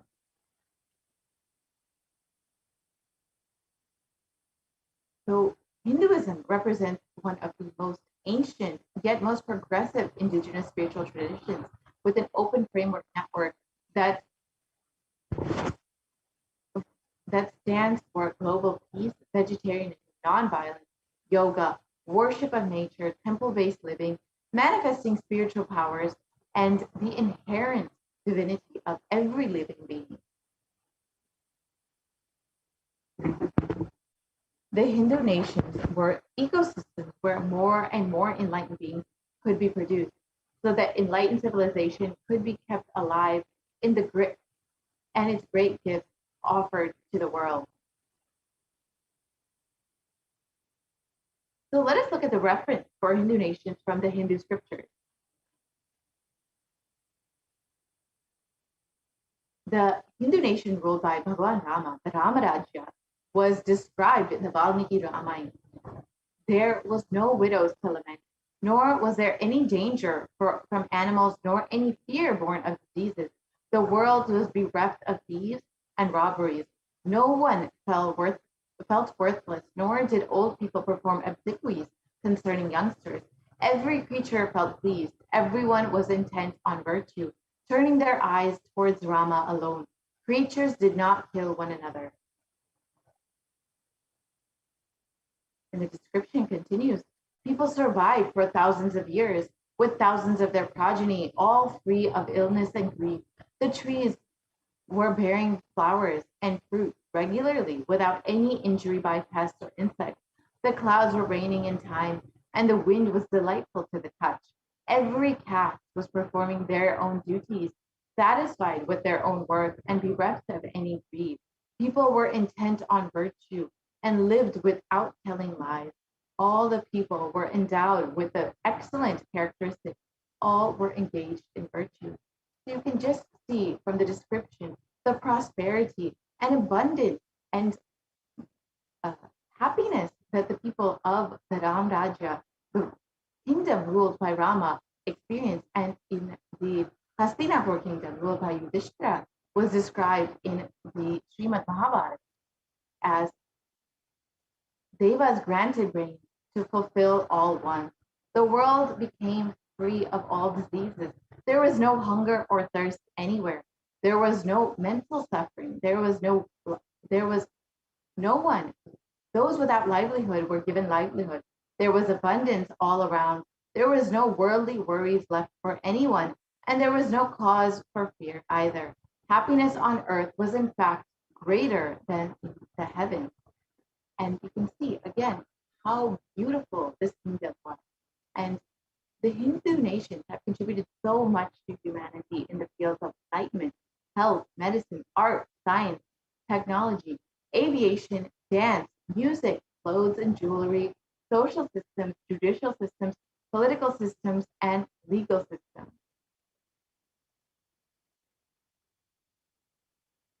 So how were our Hindu nations destroyed?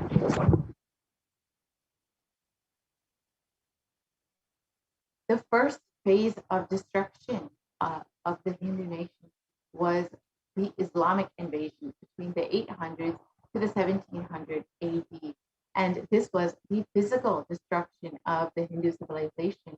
And Will Durant, a well-known historian, has described that the Mohammedan conquest of India is probably the bloodiest story in history.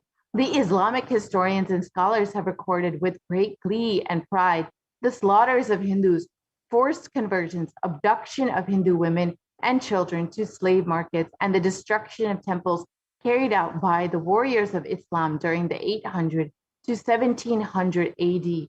Millions of Hindus were converted to Islam by sword during this period. Millions more were raped and murdered and dismembered.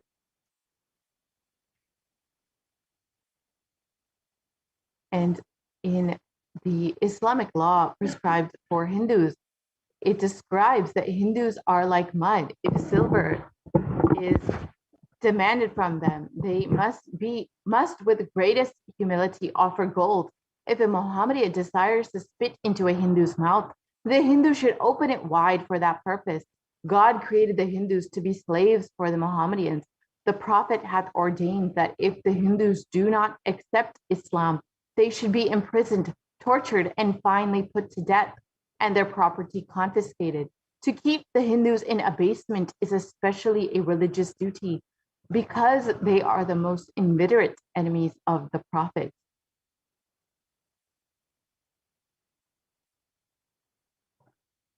And during the Islamic invasion, over 200 million Hindus were slaughtered by the Muslim invaders. Over 100,000 temples were destroyed, and over 1 million deities and sculptures were destroyed.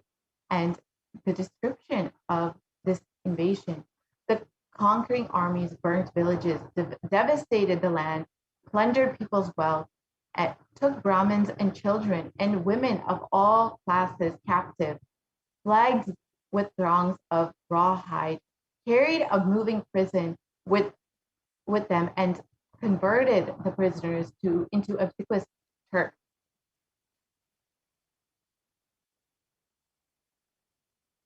And the second phase of the destruction of the Hindu civilization was the British occupation between the 1700s and 1947. And this was the economic and psychological destruction of the Hindu civilization. And again, Will Durant describes, I have seen in a great people starving to death before my eyes.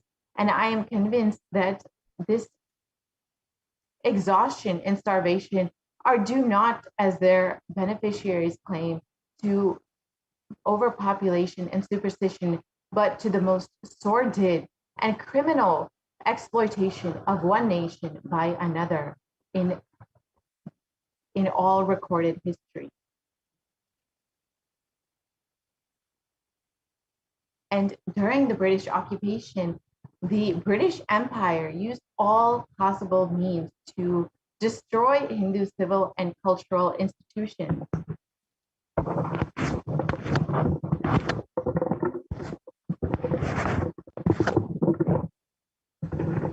And this was in order to delegitimize and demoralize the indigenous people of India so that they would become slaves in their own land. And this included discriminatory laws to instill feelings of racial inferiority, engineered famines to starve the native population into submission, and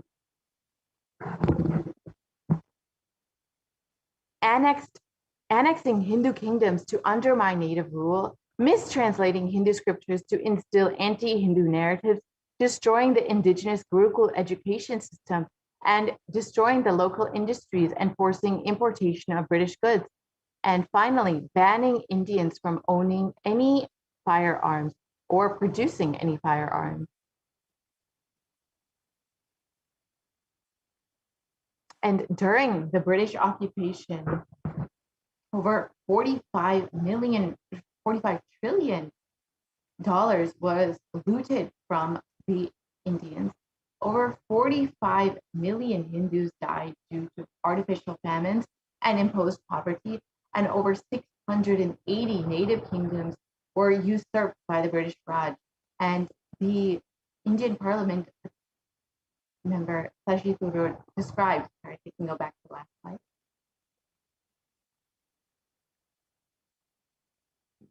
He described that the British came to one of the richest countries of the world, and over 200 years of exploitation, looting, and destruction reduced it to a poster child of third world poverty.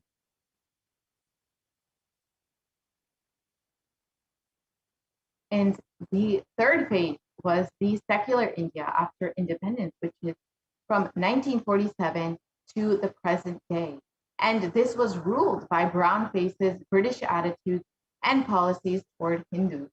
And in the words of the first Prime Minister of India, Nehru, what a disgusting and savage people we are. Politics, progress, socialism, communism, science, where are they before the Black religious savagery? India can never be a Hindu republic. And this was one of the first leaders of the Indian country. And he had very clearly an anti-Hindu agenda. And we can continue on to understand some of the other opinions and ideas of the leaders of the nation.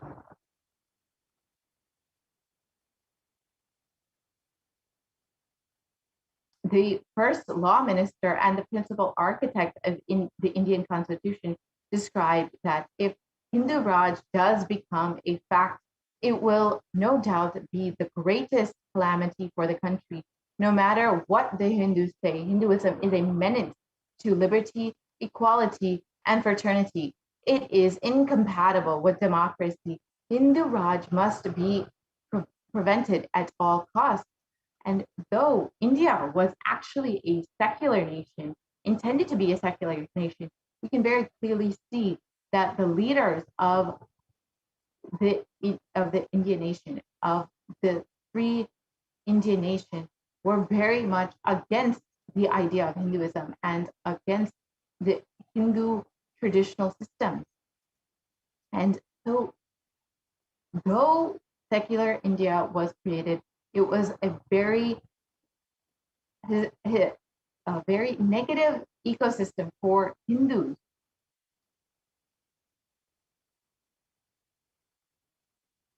And phase 3 in secular India, the modern Indian legal system, academia, and media all systematically undermined, suppressed, and delegitimized the Hindu institutions and culture.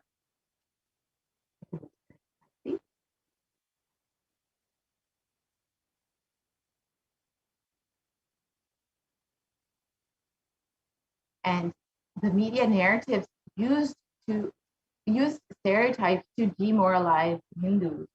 And here you can just see some of the examples of how Hindus were portrayed in the media as sexy, as jokers, as superstitious. You can very clearly see that this was the narrative that was being driven by the anti-Hindu media.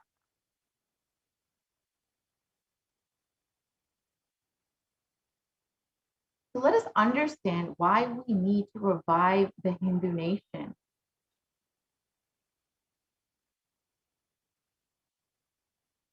As in the words of the Supreme Pontiff of Hinduism himself, during the time of Mahabharata, the Hindus had 56 countries, deshas, 200 states, 1,700 samsthanas, 10,000 sampradayas. In all 56, we Hindus are now persecuted. Now we have lost all 56 nations. The last one to fall was Nepal. I am the collective voice of all the persecuted Hindus. I will revive and rebuild a Hindu nation, built on Vedagamic principles as a refuge for all practicing and aspiring Hindus, a safe haven for all of the persecuted Hindus.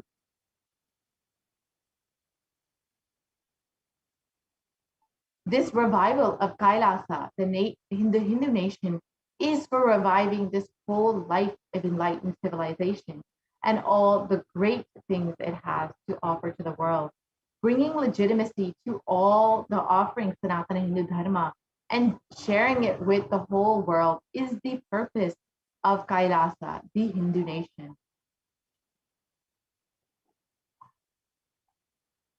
Let us understand what is the administration of Kailasa. What will it look like?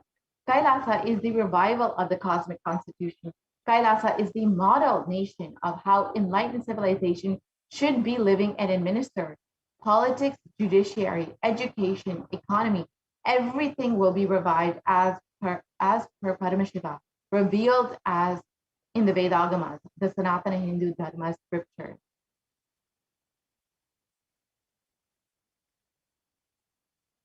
And as we know, being one of the most persecuted civilizations, Hinduism is on the brink of extinction, such that the next generation may know only about Hinduism through history textbooks. So what can we do to stand for Hindu civilization and all that it has offered to the world?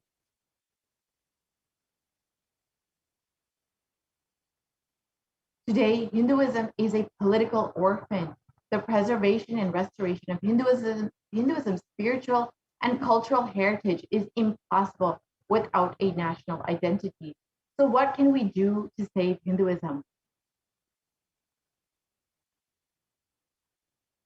We must reclaim our Hindu identity. Hinduism is responsible for our successful lives. If you are healthy, wealthy, rich, successful, peaceful, happy, respectable, have a stable family life, have the best mental health, understand that Hinduism is responsible. Your Hindu identity is responsible. The Hindu scriptures are responsible. It is the Hindu scriptures which gave us the best mental setup. All the best things we have are from our Hindu scriptures, and those are responsible.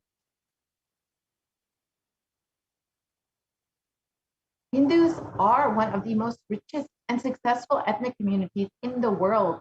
Hindu scriptures, Hindu lifestyle, our enlightened masters are responsible for this. Our Hindu thought currents are responsible for this. And here you can see the reports in the Hindustan Times that shows that Hindus are the most educated religious group in the US as per the Pew report.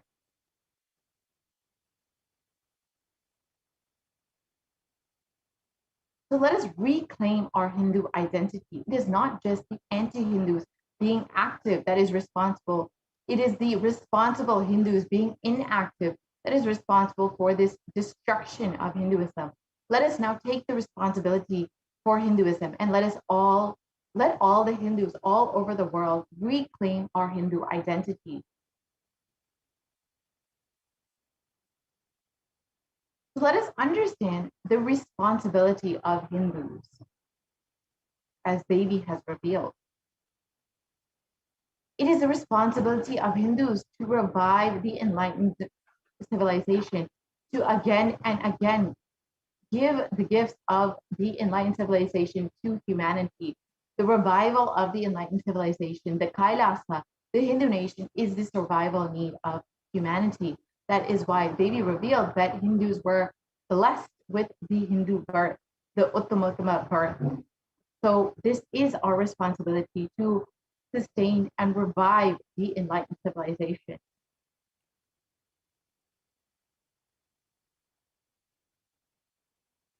So this is an invitation to all of the Hindus, the born Hindus, the practicing Hindus, those who are sympathetic towards Hinduism, those who are curious about Hinduism, those who want to explore Hinduism and enjoy Hinduism.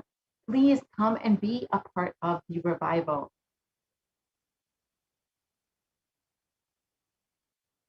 You can sign up actually at kailasa.org to become an e-citizen, to receive all of the benefits of Kailasa, to receive all the benefits of the only Hindu nation, and to enjoy and contribute to this revival of Kailasa.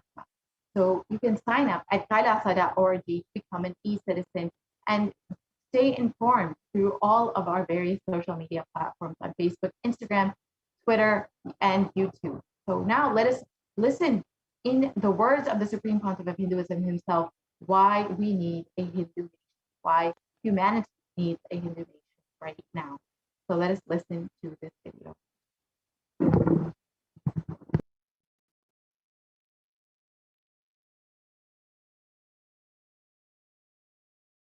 Contribution.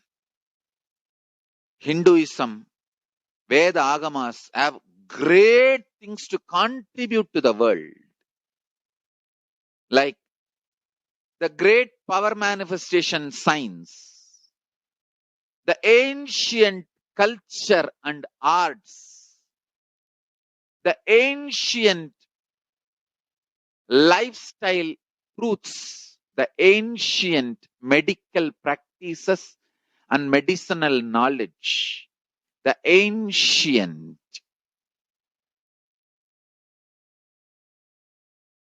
indigenous cultural heritage and jewelry, perfume, dance, music. In every level, Hinduism has so much to contribute. Veda Agamic traditions have so much to contribute. To share all this with the world, to contribute to the world.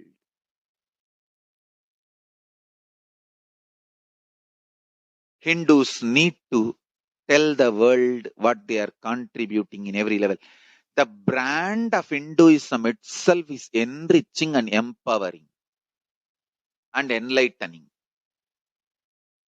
Hinduism is all about enlightening the world, empowering, enlightening, enriching the world, contributing.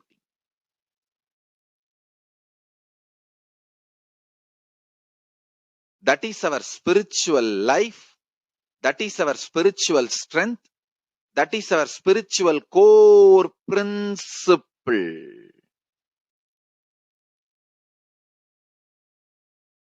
O humanity, I request you with folded hands, some one corner of the world, if you just give me few hundred acres, I will keep this whole science alive. Leave it for the whole humanity freely. Fortunately, Paramashiva has given me the power to decode all this Hindu medicinal system, Hindu judiciary system, Hindu social law and order system, Hindu power manifestation system, Hindu mental sciences system, Hindu yogic sciences, the sciences of Hindu biology, Hindu physics, Hindu psychology, Hindu physiology, Hindu chemistry, all this Paramashiva has given me the power to decode. Whatever the remaining scriptures are available with the humanity, Paramashiva has blessed me, and I have collected, not only I have collected and organized, I can decode. This whole science can be kept alive in any one corner of the world. Just few hundred acres are given for me to live peacefully and exist peacefully. I can store this whole thing alive and contribute it to humanity. Humanity can become better and better and better. I can make the planet Earth so much better place to live. I am here to contribute, and I will continue to contribute.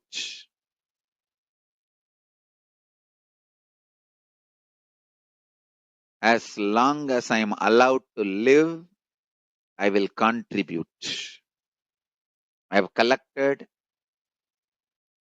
all the remaining available scriptures, maybe 2 crore books. 2 crore means 20 million, I think, books on Hindu physics, Hindu chemistry, Hindu biology, Hindu physiology, Hindu psychology, Hindu law and order, Hindu social system, the power manifestation sciences of Hinduism, yogic sciences of Hinduism. I have collected, and Paramashiva has given me the blessings and power to decode. I have decoded and continuing to decode them. If the humanity, somebody is kind enough to give me few hundred acres in one corner of the world and let me live peacefully, I can keep all the scriptures there and go on sharing with the world, revealing these whole sciences to the world, and go on contributing. I don't need anything other than 1 cup of curd rice every day. That's all. A cup of curd rice per day over. I can go on be giving this to the world. I can add to the world. I can make the world better place to live. That's all I have to say.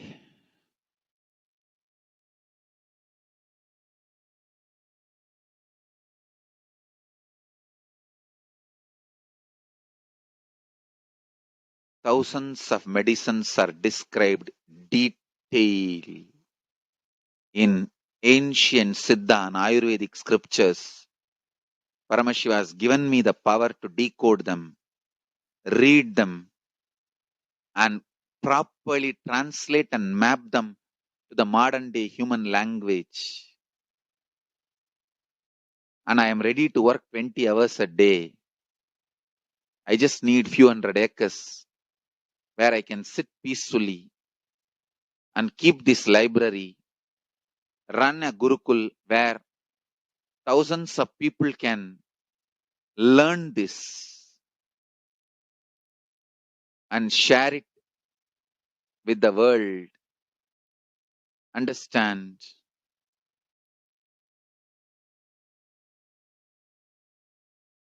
I am only interested in contributing.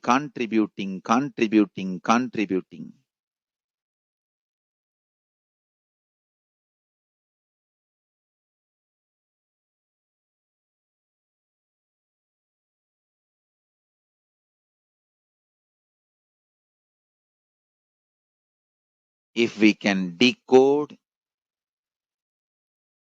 all this great knowledge, whole world can prosper from this knowledge. Whole world can enjoy from this knowledge. If I prosper, I will only create a university. I will not create anything else. If the Hindus prosper, they will only create education institutions. Because Hinduism is all about giving, contributing. If I prosper, I'll create university. That's all. Kailasa is all about university to decode the ancient sciences and share with the world. Understand? Every day I am sitting and going on decoding, writing notes on my books and writing details on my books. Whether it is making human beings manifest powers, and I have also now started downloading and decoding the science of making animals manifest powers. Whether making people manifest powers or healing,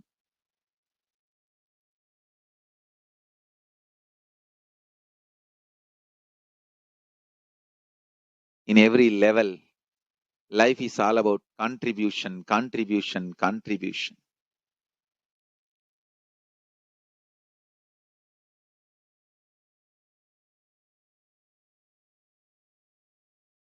Contribution.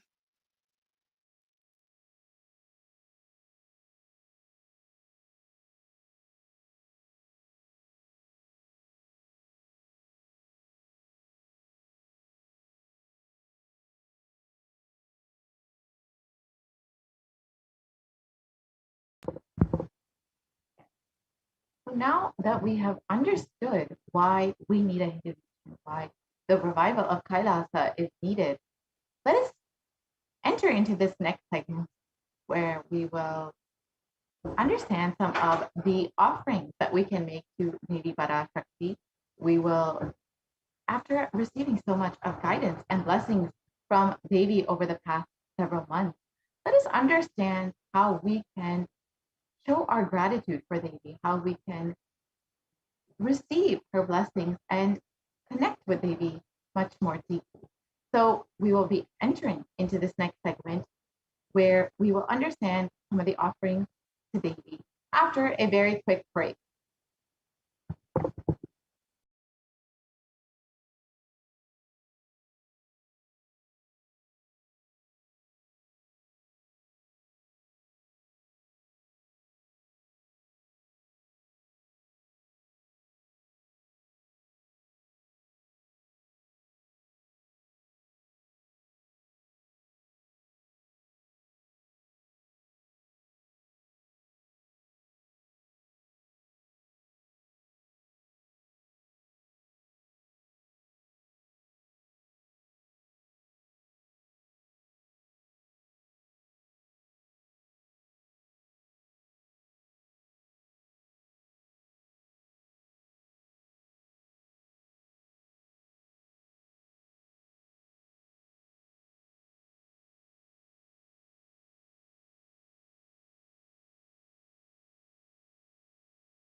Nithyanandam, welcome back to our very quick break.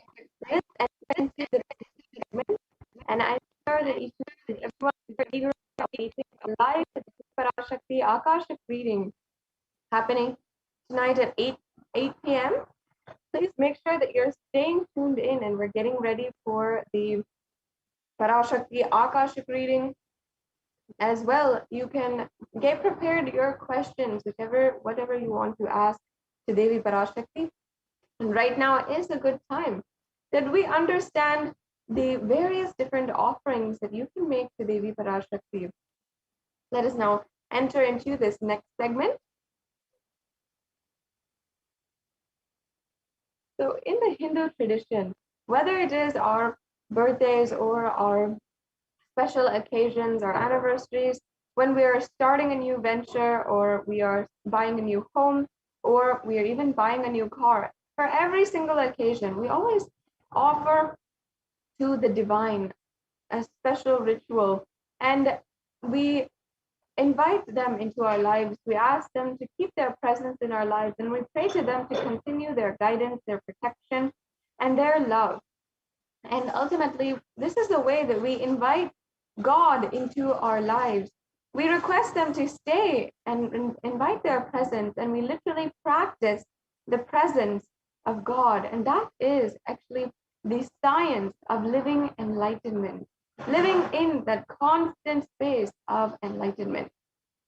That is the significance of each and every one of these offerings, inviting God into your life, and without any ounce of fear and greed, offering out of pure love, devotion, and gratitude to the divine existence in your life.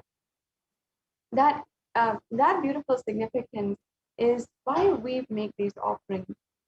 And not only that, the Supreme Pontiff of Hinduism beautifully describes each and every one of these offerings is essentially a promise that until you manifest your reality as you want it, we will manifest it for you.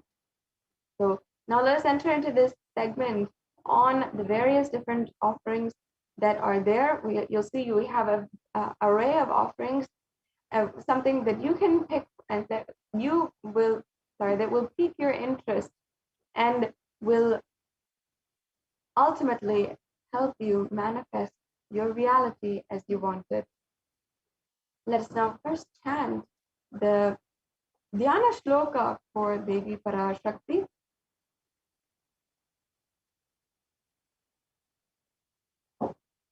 Indunibabedakaravahninayanam syat pankajavaraabhaya japakshasarayuktam angahimabhushana vichitravasanam syat tungamukutojjvala manonmaniswarupam. And the English translation goes, moon-like face, holding the Vedas on hand, fire in eyes, with lotus flower gracing and blessing hands, in one hand with the japamala, beautifully decorated with jeweled ornaments in wonderful clothes, and a shining bright crown. Her name is Manonmani. And actually, Manonmani is the very form of Devi Parashakti, which is seated on the lap of Paramashiva, the loving, compassionate form of Manonmani is the one we meditate on right now. We'll go on to the next Dhyana Shloka and we'll chant this next Dhyana Shloka. Dhyaye devim trinetram shashinivavadanam vedahastam dadanam savye padmam varadamapare chabhayam chakshamalam divyeravarana vibhushitatamam Brahmadi Pujitam Devimeva Manonmanim Pratidinam Kamatra Dhatrim Shubham. Yes.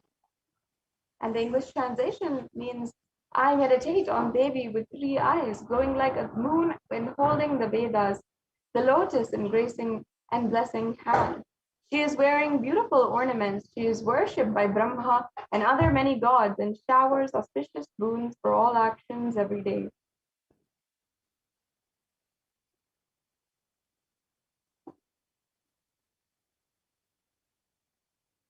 Yes. So before we are going into every single one of the different offerings, let us first lay the foundation and establish the context of these offerings. It's equally important that when we are describing each and every one of these offerings, that the context is also established, that you understand that it is for enlightenment ultimately. And even if it comes to the way that these rituals are offered and the very material out of which these ornaments are made, everything is a very sacred process and chosen for its purpose in powerfully initiating you into enlightenment. And in fact, even there's a significance behind the divine element gold. In our day and age, in the modern day, we all understand that there is a economic value to gold. There is a high price to it. It's a very precious metal. We know that it is extremely high value, and we do use it. We use it in gifts. On Mother's Day and Father's Day, we often give it as gifts. We often go to all extents to purchase gold jewelry or gold watch, or we strive to earn a gold trophy. So there is a lot of high value placed in gold. However, for a long time, we have forgotten the purpose and context behind why we place so much of value behind gold. In the earliest civilization, the Hindu civilization, gold was recognized and understood as a divine element. It purifies anything that it touches, and it is an element of spiritual significance and great spiritual power of healing and enlightening. The vibration of gold has the power to infuse sattva energy and positive thought currents in anyone who wears and anyone who operates in its vicinity.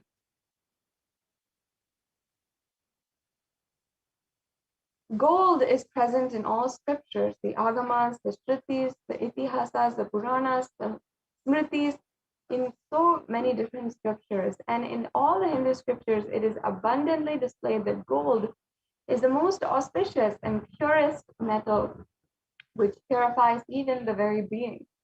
In the Hindu civilization, everything was built in gold and exchanged in gold, and ritual feasts were even offered in gold bricks. When one was to be saved from life-threatening illnesses, gold was offered as a ritual fee. And gold was in abundance and used for weighing equivalent amounts of commodities, including cows.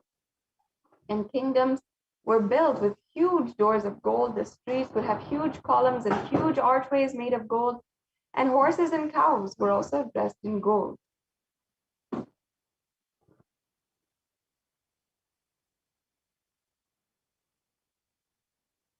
And even the Hindu civilization thrived on the banks of rivers of gold. In fact, the Indus River was called the Hiranyamaya, the river of gold in the Rig Veda, and the river Saraswati was called the Hiranyavartani in the Atharva Veda. Gold is the supreme element for offering gifts to the ones you love and revere, as we had discussed before.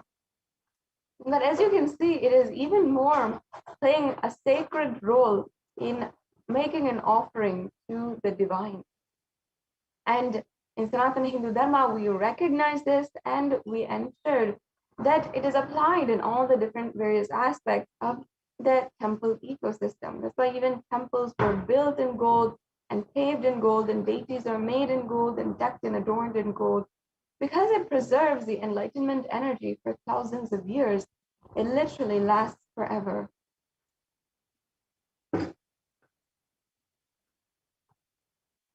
Yes. So now let us enter into the array of offerings that we have. You'll see that you have so many different offerings that you can choose from. There's no need at any point that you feel you might not be comfortable with any large amount, because there's always various different levels of offerings that you can make, which you are comfortable with and which you will offer out of your gratitude and your love for the divine.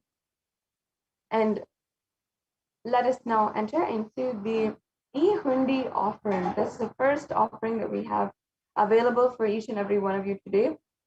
The E-Hundi offering is the offering of any amount, it's a general donation. And often we Hindus know the very sacred sentiment attached to the hundi, where any time we go to the temple, either we are offering a few coins in the plate of the pujari, or we're offering into the hundi.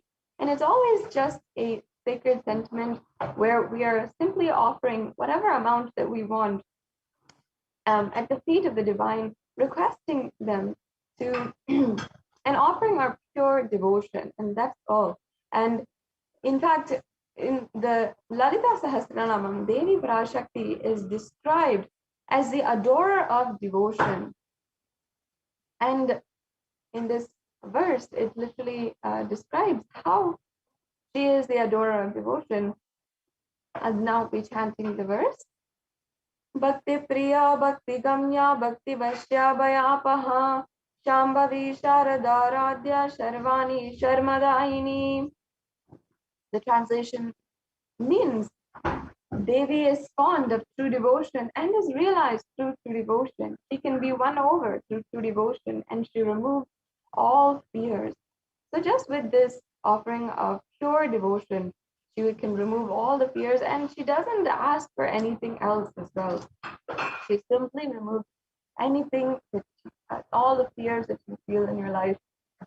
And as well, at this in this day and age, especially when our thoughts are turning more and more introverted, and we're starting to question the very purpose of existence, the purpose of our lives, in this time, it is a very powerful time to start to worship Devi Parashakti as well. And it's a time where the need for worship of Devi Parashakti is also getting more and more stronger. And Devi Parashakti, being the powerful remover of all fear and obstacles, at this time is especially auspicious to offer anything, any amount of donation, and offer these different types of offerings at the feet of Devi Parashakti.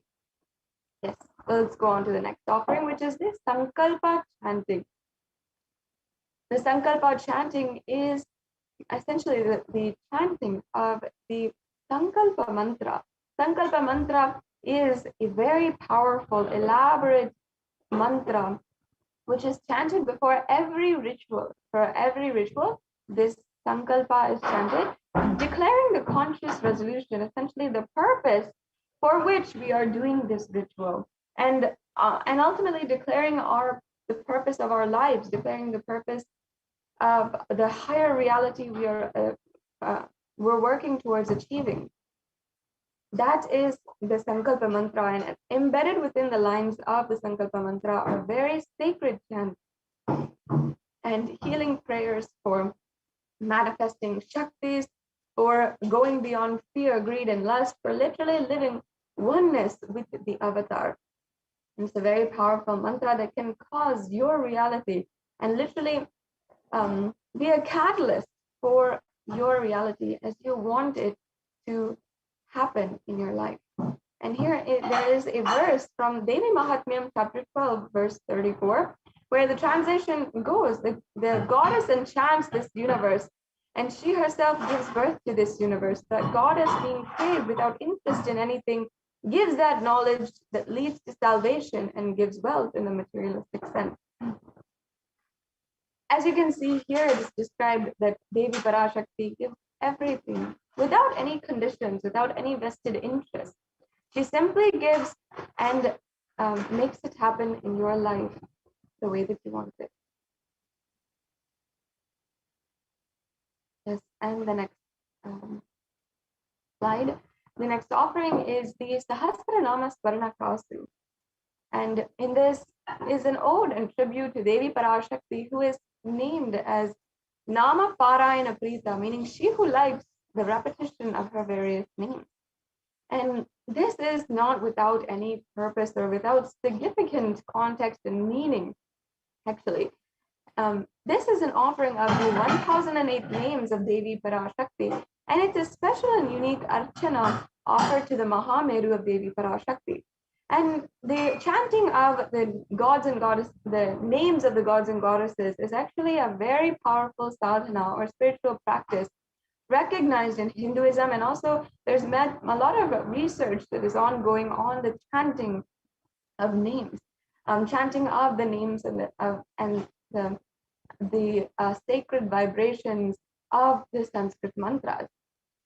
And that is because whatever we cherish inside of our inner space, inside of us, is always going to be manifested outside. If we cherish negative thought currents and we continuously cherish worries inside of us, you will see how that literally manifests in your life. And you can probably name multiple instances where this has happened. In the same way, if you cherish powerful existence and powerful thought currents inside of you, powerful cognitions inside of you, then you can strongly manifest that space outside of you in your reality.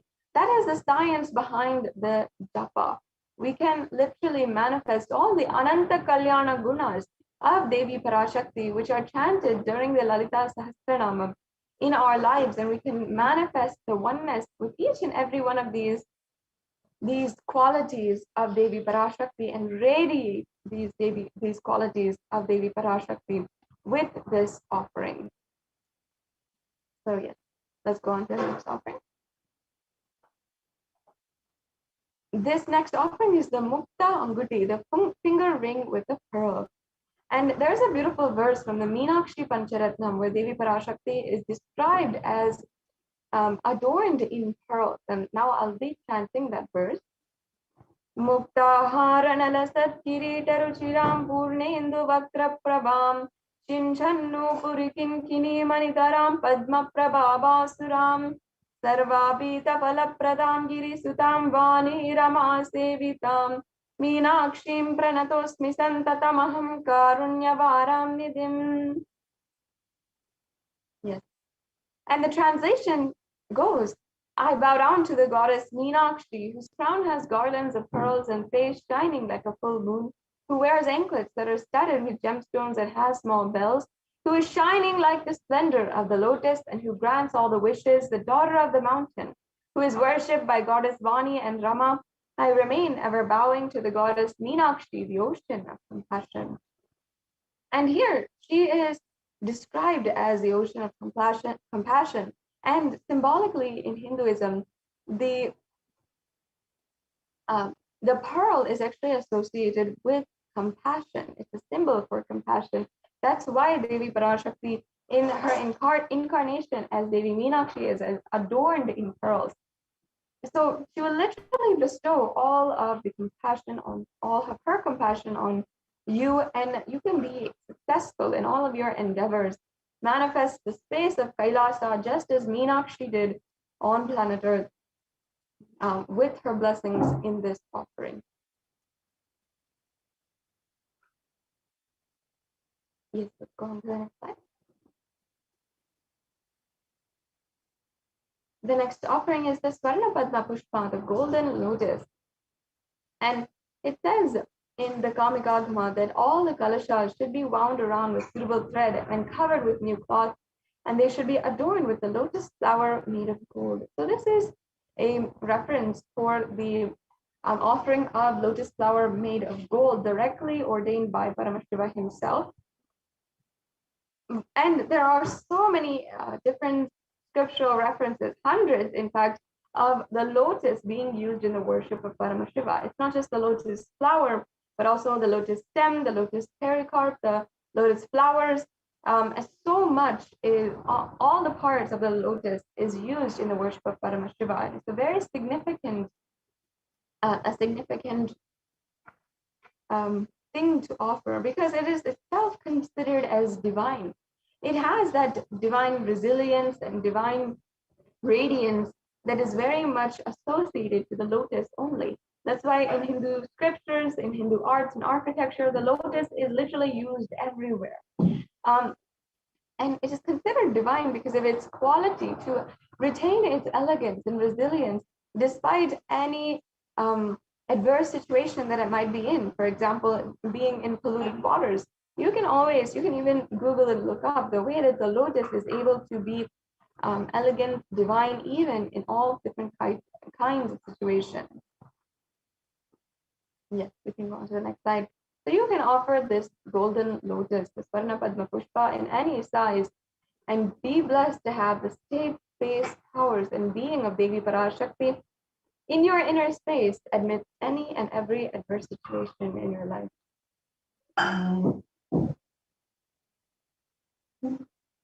And the next offering is the Swarna Mehti, the gold toe ring.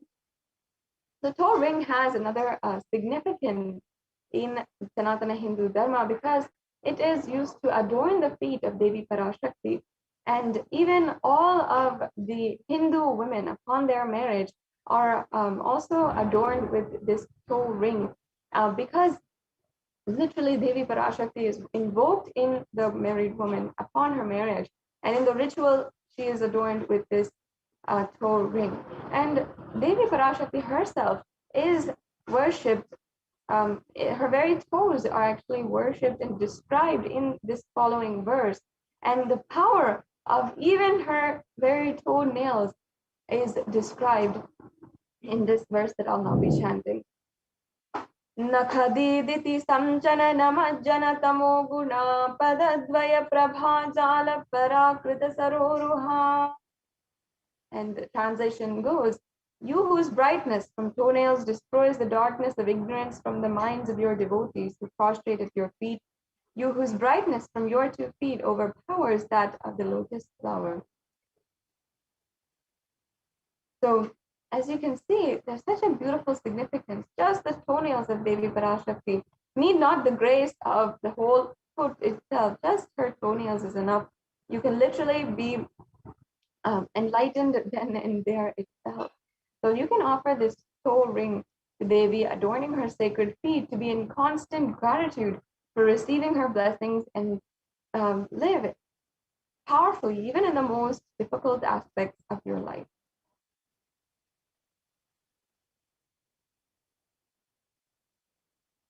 Yeah. The next offering is this Swarna Mangtika, the golden hairline jewelry, another traditional piece of jewelry which originated from Sanatana Hindu Dharma. And the hairline jewelry goes from the crown center to the forehead, and often maybe across the forehead, and sometimes across the entire head itself. This is referenced from, again, the Lalita Sahasranamam, where Devi Parashakti is described as Shuddha Saravi Varshini, meaning she who makes nectar flow in all of the nerves from the Sahasrara, she who gives a very pleasant experience of the ultimate. The Mangtika represents the nectar flowing from the Sahasrara Chakra. And for those of you who don't know, Sahasrara Chakra is the 1,000-petaled lotus chakra in the crown center of your head. So on the crown of your head, it is represented. And when it is fully open, when the chakra itself is fully in bloom, and that is when that energy center is powerfully working, powerfully open, and that is described in the scriptures as the experience of enlightenment itself. That is when the nectar overflows, and that is the bliss that you experience, the bliss that once again is described, the very pleasant experience of the ultimate. And so that is a beautiful significance behind the Mangtika, and why even all the Hindu women, irrespective if they're married or not, also even the Hindu dancers, everyone wear this Mangtika as a representation of that very sacred sentiment. So you can offer this Mangtika to Devi Parashakti herself and receive the blessings of overflowing gratitude and the space of complete completion. Yes. Let's go on to the next offering.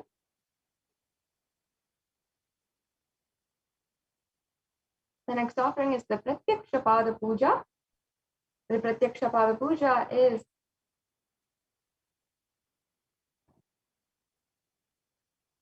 the Pratyaksha Pada Puja is a very elaborate offering at the feet of the Devi Parashakti and also the feet of the Guru. And in this offering, every different seva, every single offering that you offer is has such a beautiful context, and we can go for hours speaking about the context of the Guru Paduka Puja and the Pratyaksha Pada Puja. And it has so much of significance, especially as we are offering it to the Nijavatar himself, the very embodiment of the pure consciousness who is manifesting as Sarvadeva Devi Swarupa, the form of all of the gods and goddesses. And when we're offering it to the feet of the Guru, literally is the equivalent of offering it to literally the whole universe, all the 300 million gods and goddesses that are existent in Hinduism and recognized. And it has so much of significance as well in the Guru Paduka Stotram, as well as the Guru Gita. There's so many verses, there are verses upon verses that describe the benefits, describe the auspiciousness of offering at the feet of the Guru. So you make sure that at least once in a year you are offering the Pratyaksha Pada Puja and you're making this happen and manifest in your life. Yes, we'll go on to the next slide. The last offering that we have available for each and every one of you is the Vastra Seva. That's the offering of the sacred cloth or the sacred adornment at the feet of Devi Parashakti and the Supreme Pontiff of Hinduism. Yes. So now we can see a table summary of all of the different offerings. As you can see, there are 9 different offerings. We can go on to the next slide. There's 9 different offerings that you can, excuse me, that you can offer today, including the E-Hundi offering, the Sankalpa chanting, the Devi Sahasranama Kasu, the Mukta Anguti, the Swarna Padma Pushpa, the Swarna Metti, the Swarna Mangtika, the Pratyaksha Pada Puja, and the Vastra Seva. And as you can see, there are various different levels of each offering. So you don't have to feel in any way that you can't make a significant offering, because there's various levels. You can do what you feel is possible for you, and you don't have to wait, or you don't have to feel, oh, I cannot make these offerings right now. In any way or form, you can make an offering, and you can start also working towards making more substantial offerings if that is what you desire. Yes, so now let us come to the quick 3-stage process for making the payments and making these offerings happen in your life, making you manifest the ultimate oneness through these offerings. So the first stage is basically a pre-stage where if you are interested in making these offerings, if you want more details, or if you need help in manifesting, you can go to tiny.cc/bhavasamadhi and you can fill out this form and ensure that you are filling out this form in order to make your intention through this registration form. And basically, you'll be able to get all of the details for further offerings when the new opportunities are opening up. And there's always some way that you can make an offering, and when the new festivals are happening as well, so that you can plan for making a very substantial offering that you want to do. And as well, if you are ready for the payment today, if you'd like to make a payment and make this offering, register for yourself for the offering, then you can go to tiny.cc/Devi-offering. And in this link, you will see basically a standard donation way where you can select the offering that you want to make. You can add that to your card, and you can proceed to review your card, and then you can input your payment details, your credit card information. There's various credit card types that are accepted, and your credit card or debit card, and then you can submit that form. And that's a very simple 3-stage process, very few clicks involved for making the payment. Then after the payment, the last stage is to ensure that you are filling out the Sankalpa 2021 form. This is the form for ensuring that the details for the puja are taken down, and all the names of yourself and your family members are chanted during the puja. So now this brings us to a conclusion of this segment today. Also, we have another option where you can donate through the YouTube Super Chat, and this involves you becoming a member of the YouTube channel. And then once you are a member, you can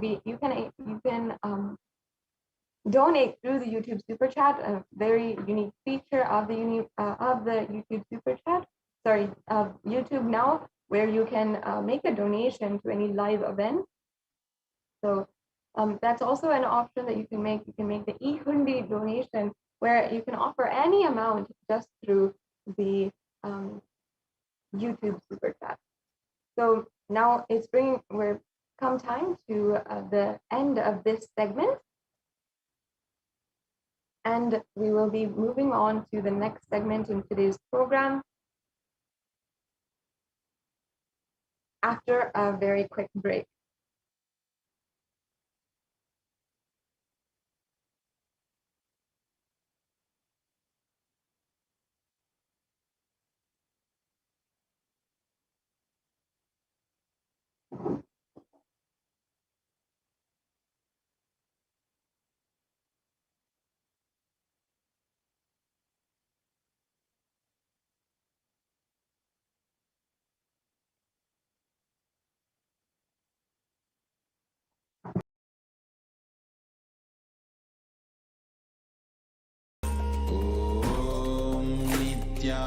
Nithyananda Paramashivoham. Om Nithyananda Paramashivoham. Om Nithyananda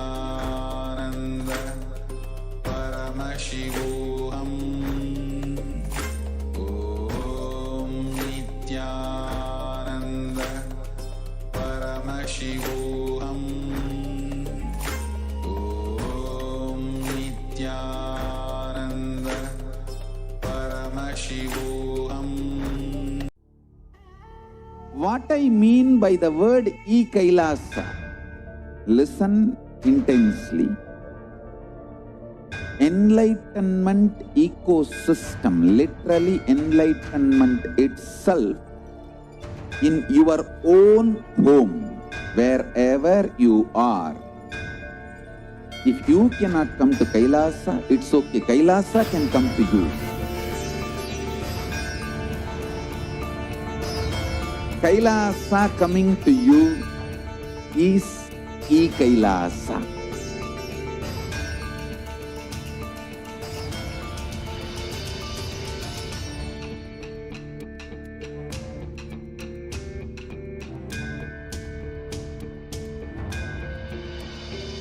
I will revive Hinduism.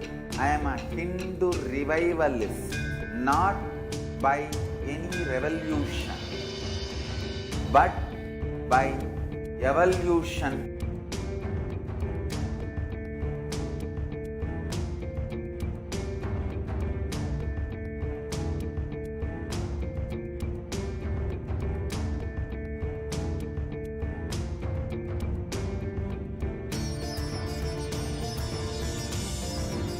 And setting model communities.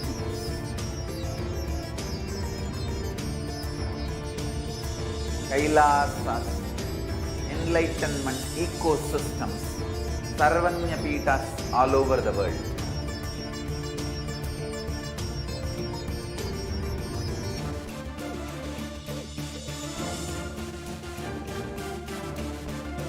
All powerful cognition, knowledge, only when you live, power manifestation and possibilities manifestation happens. This is a fundamental truth.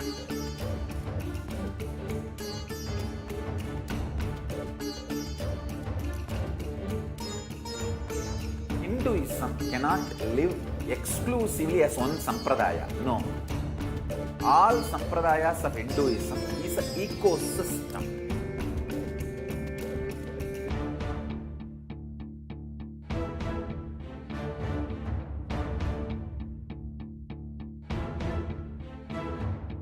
So don't keep quiet thinking that if one sampradaya is attacked, only that sampradaya is going to be affected. All of us are ecosystem.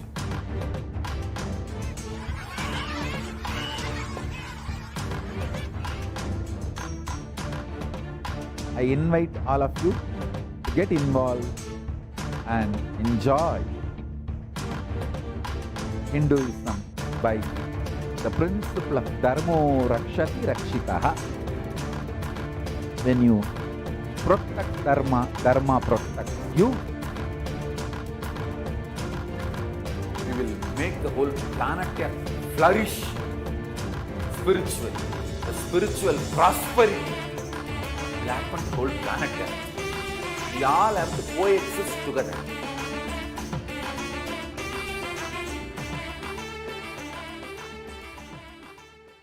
Just be alive for next 3 years. Don't die within next 3 years.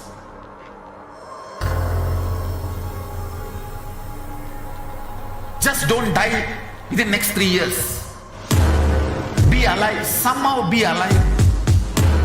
I'm working sincerely. I will reach you somehow.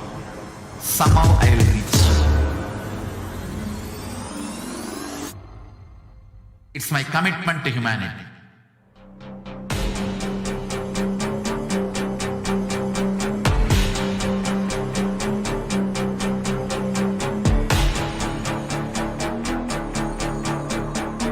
Just don't die within next 3 years.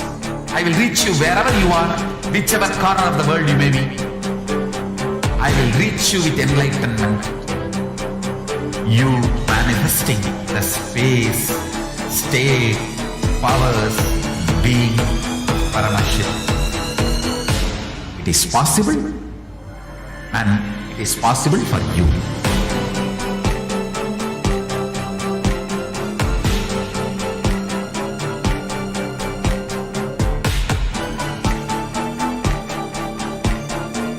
Paramashiva will reach you with enlightenment science. I know he is going to do the job. Just be alive for next 3 years. Nothing else.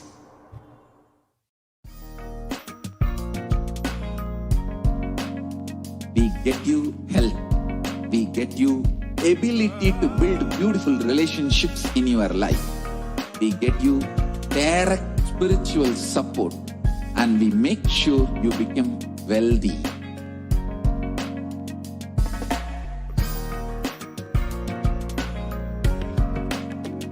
We won't stop giving you just good life. We will literally not stop till you live enlightened life.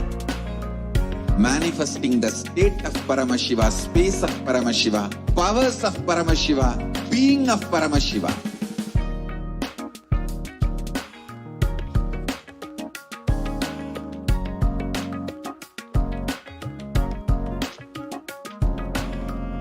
Whole world should become Kailasian. I want the whole world to know Hindus have something great to contribute to the world.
62, and adults age 25 to 49, 48.9, and adult ages 50 to 64, about 39.1%.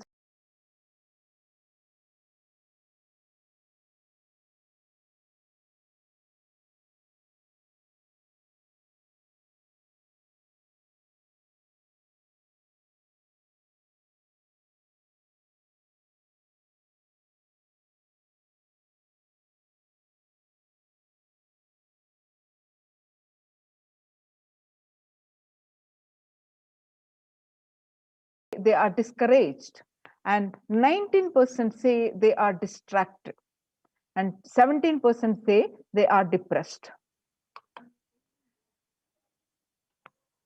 Stress in America in 2020, a national mental health crisis. COVID-19 is a significant stressor and for most Americans. Nearly 8 in 10, 78% say the coronavirus pandemic is a significant source of stress in their life. Nearly 7 in 10, that is 67%, say they have experienced increased stress over the course of the pandemic. 1 in 4 essential workers, that is 25%, diagnosed with mental health disorders since the start of pandemic. COVID-19 could exacerbate doctors' existing mental health burden. More than 60,000 US healthcare workers have contracted the COVID-19 and 300 have died. Of the health workers who treated patients during the China's COVID-19 outbreak, 50% showed signs of depression and 45% showed signs of anxiety. The self-reported mental health among the pregnant women, new mothers, before COVID-19 pandemic, what it used to be the depression 15%, now during this COVID-19 pandemic increased to 40.7%. And anxiety, what it used to be 29%, now increased to 72%. US cases of depression have tripled during the COVID-19 pandemic. A large study finds a dramatic increase in the number of adults in the United States reporting symptoms of depression during the COVID-19 pandemic. The number of adults experiencing depression in the United States have tripled.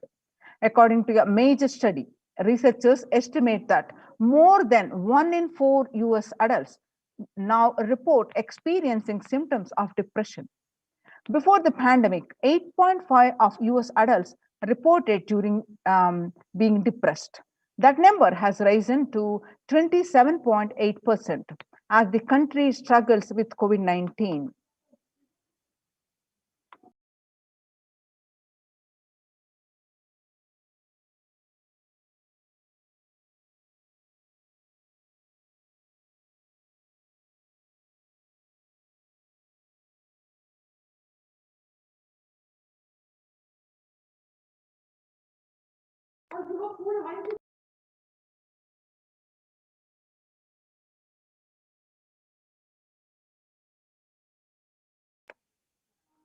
Young workers hit the hardest during the workplace burnt out responses. Ages 22 to 25, 89%, and ages 26 to 37, ages 83%, and 73% report amongst the ages between 38 to 54, and 62% are say about the age range 55 to 74. Kailasa Department of Enlightened Civilization presently now the contributions from Kailasa's Department of Human Services. With the blessings of the Supreme Pontiff of Hinduism, let us understand the contributions from the Kailasa's Department of Human Services. Kailasa Department of Religion and Worship, Department of Human Services and each of Kailasa's temple ecosystems consider the right of happiness to be the highest fundamental right of all humans. In fact, all beings. The ultimate goal for Hinduism and Kailasa, led by the Supreme Pontiff of Hinduism, Jagadguru Mahasannidhanam, His Divine Holiness Bhagwan Nithyananda Paramashivam, is the material and spiritual well-being and prosperity of humanity. Kailasa is a place where everything related to superconsciousness is revived. All the sampradayas, that means traditions, all the spiritual ecosystems created for enlightenment will be revived and established in such a way it never gets lost again. They are forever serving the humanity. Now let us see how the Supreme Pontiff of Hinduism revived the Kailasa's ecosystems across the world over over 2 decades. You can see the glimpses from these photos now.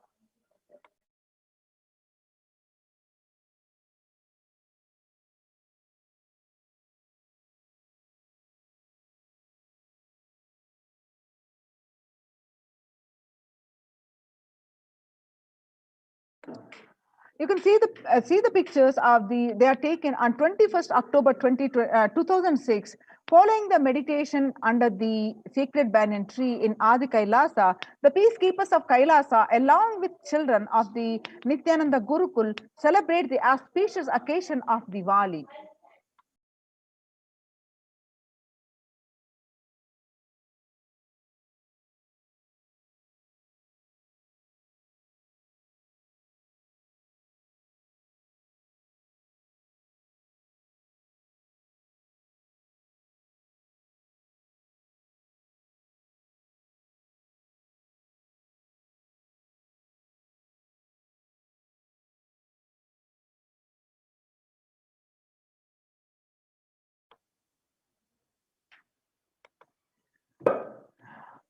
The peacekeepers of Kailasa and participants of the Paramashivoham meditation workshop take part in the celebrations of a traditional flag hoisting ceremony. These pictures that you're seeing are taken on 22nd December 2018.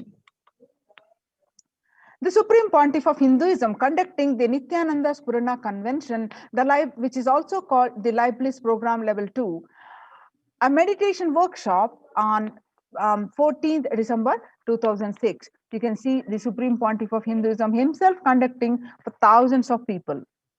And you can see the pictures from Chennai, India, where the Supreme Pontiff of Hinduism himself conducting the Nithyananda Spurana Convention, which is also called the Life Bliss Program Level 2 at St. Peter's Engineering College for thousands of devotees in India.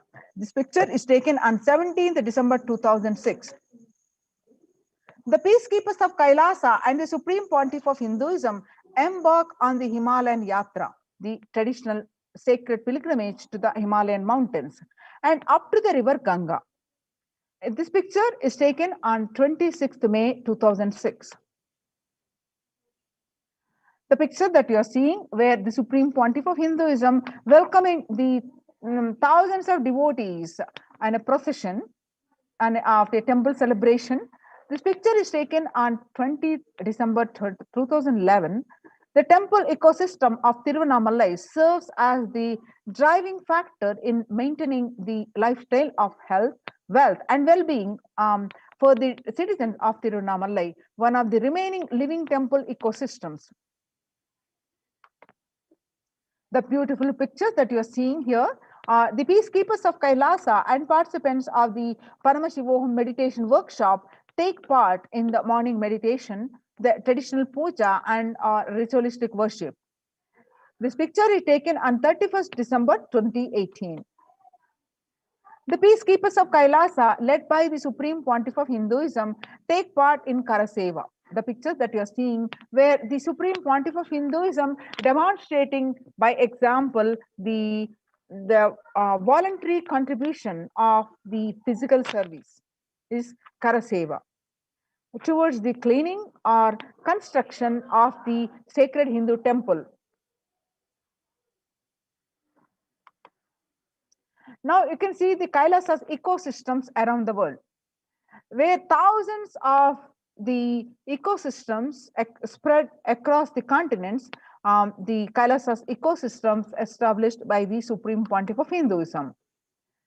Starting from 1994, Kailasa in Tirunamalai is traditionally passed on to the hands of the Supreme Pontiff of Hinduism, Jagadguru Mahasannidhanam, His Divine Holiness Bhagwan Nithyananda Paramashivam, way back in 1994. The right most picture that you're seeing is taken in the year 2017. The Adhinam in Kailasa in Tirunamalai, receiving the visitors and delegates for the Kalpataru meditation workshop and Shivadiksha. On 11th March 2017, the pictures that you are seeing are taken in Kailasa in Tirunamalai. Thousands arrived to celebrate the Enlightenment ecosystem and to traditionally meet the Supreme Pontiff of Hinduism. Now, on the Western Hemisphere, the Kailasa in Los Angeles, California, United States of America, as a 25,000 square foot temple complex housing 80 plus deities, it is one of the largest Hindu temple ecosystems in the West. Now you're seeing the picture of Columbus, Ohio, the first temple established by the Supreme Pontiff of Hinduism outside of India. The temple physically came to life in just 9 months. The chief presiding deities of this temple are Nithyanandeshwara Paramashiva and Nithyanandeshwari Paramashakti. The deities are 7 feet tall granite weighing 6 tons, and their divine faces have been directly hand carved by the Supreme Pontiff of Hinduism. Now, the pictures that you're seeing are from the Kailasa in Seattle, Washington, housing the blissful dancing form of Ganesha and the largest living Nataraja deity outside of India. The Kailasa in Seattle is also known as Chidambaram of the West.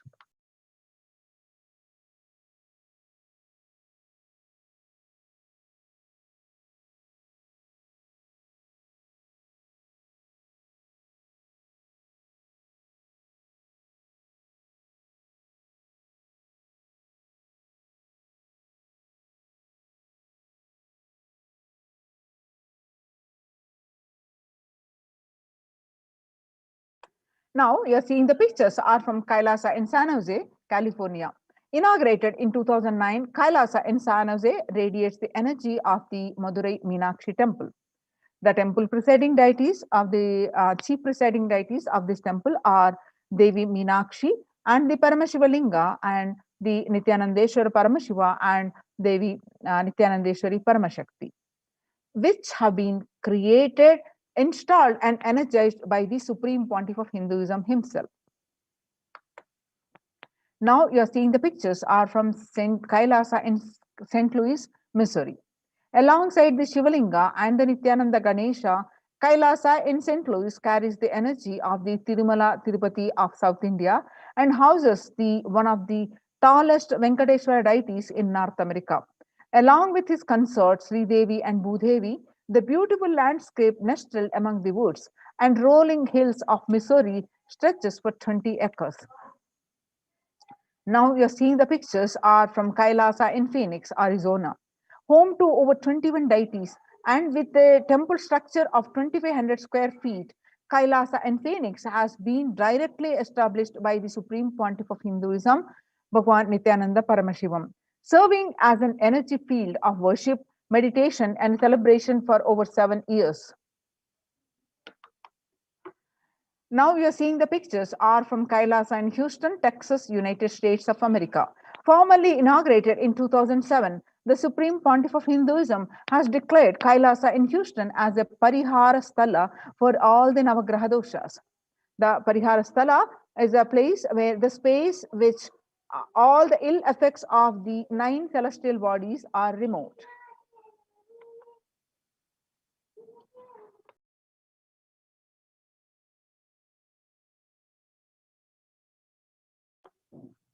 Kailasa, now you're seeing the pictures are from Kailasa in Toronto, Canada. Inaugurated on July 2011, Kailasa in Toronto is the only Hindu temple in the West with all the 63 Nayamanas and 18 Siddhas residing as deities. The temple deities here are seated exactly as they existentially preside in Kailasa around Paramashiva, the primordial deity of Hinduism. Nayamanas are the most endearing, the notable saints of Hinduism. Siddhas are literally meaning the accomplished, perfected ones. Now we are seeing some more pictures of Kailasa in Toronto, Canada. Active and alive from 2011 onwards, Kailasa in Toronto has been blessed to radiate the super consciousness energy of Kailasa. This temple ecosystem goes on providing various temple services to the community, such as Annadan and traditional Hindu ceremonies. Now let's understand the and Kailasa's de facto spiritual embassies, how the participants are taken care with the various activities. Now let us see the morning spiritual routine and enlightenment ecosystem, how the morning spiritual routine helps the participants and one and all on this de facto spiritual embassies. Before that, how Devi revealed how one why one needs to join these Kailasa de facto spiritual centers.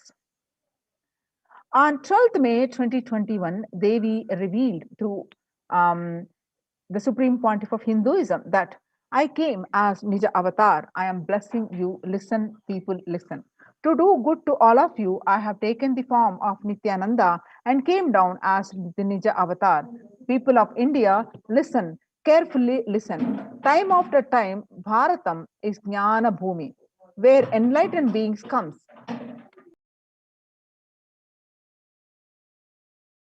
We cannot make Jnana Bhumi as infertile. Enlightened beings have to come. They have to live and it has to flower. Few hypocrites, because they are stuck in delusion,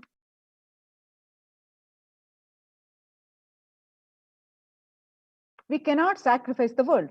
Cosmos cannot be destroyed. The ship I did to save the cosmos from being destroyed, that is called Adi Kailasa. The ship I did to protect beings from Pralaya in Adi Kailasa, because of conspiracy of Drohis and enemies rule, the captain has to leave the ship.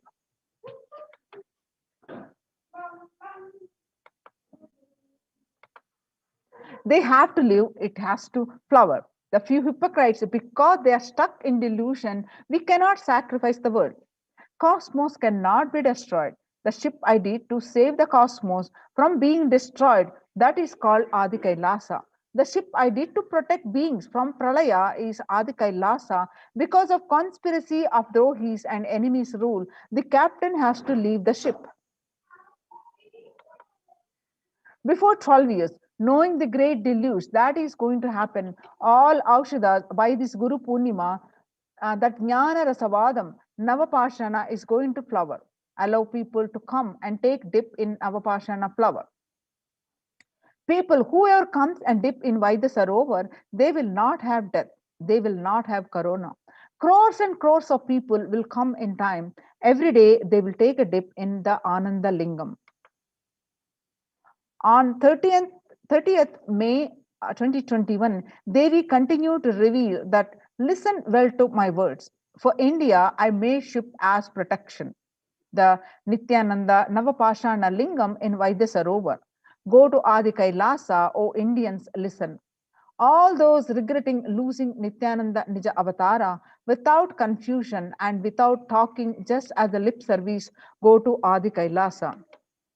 Scores of people will come there looking for help, Navapashana water feast and medicine, to get health and protection and enlightenment. To protect India from great destruction, I, Parashakti, made this huge ship. Even if captain is not there, ship is there. When the first world countries closed their borders during a massive global emergency, Kailasa has opened its doors to all without exception. Now, how in these participants of the Kailasa's de facto spiritual centers are doing the morning spiritual routine to get health, wealth, and joy and bliss. The morning spiritual routine is the fuel to reach Kailasa. Morning routine and the chemical changes it brings in you, and the healing it does in your system, and the biological rhythm it sets in your system, all of them are very important. It is an important fuel for you to experience the multiple dimensions of the universe.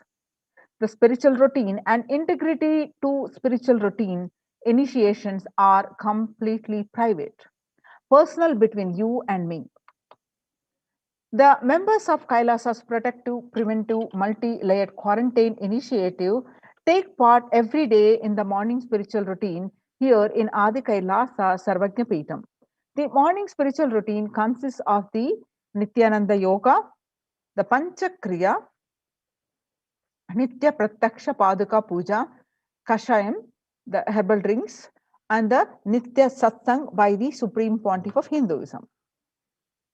Every day, tune your morning spiritual routine makes and tune your biological clock to the spiritual practices, because the chemistry that you enjoy inside matters, that decide the kind of plane of the universe, dimension of the universe you are going to experience.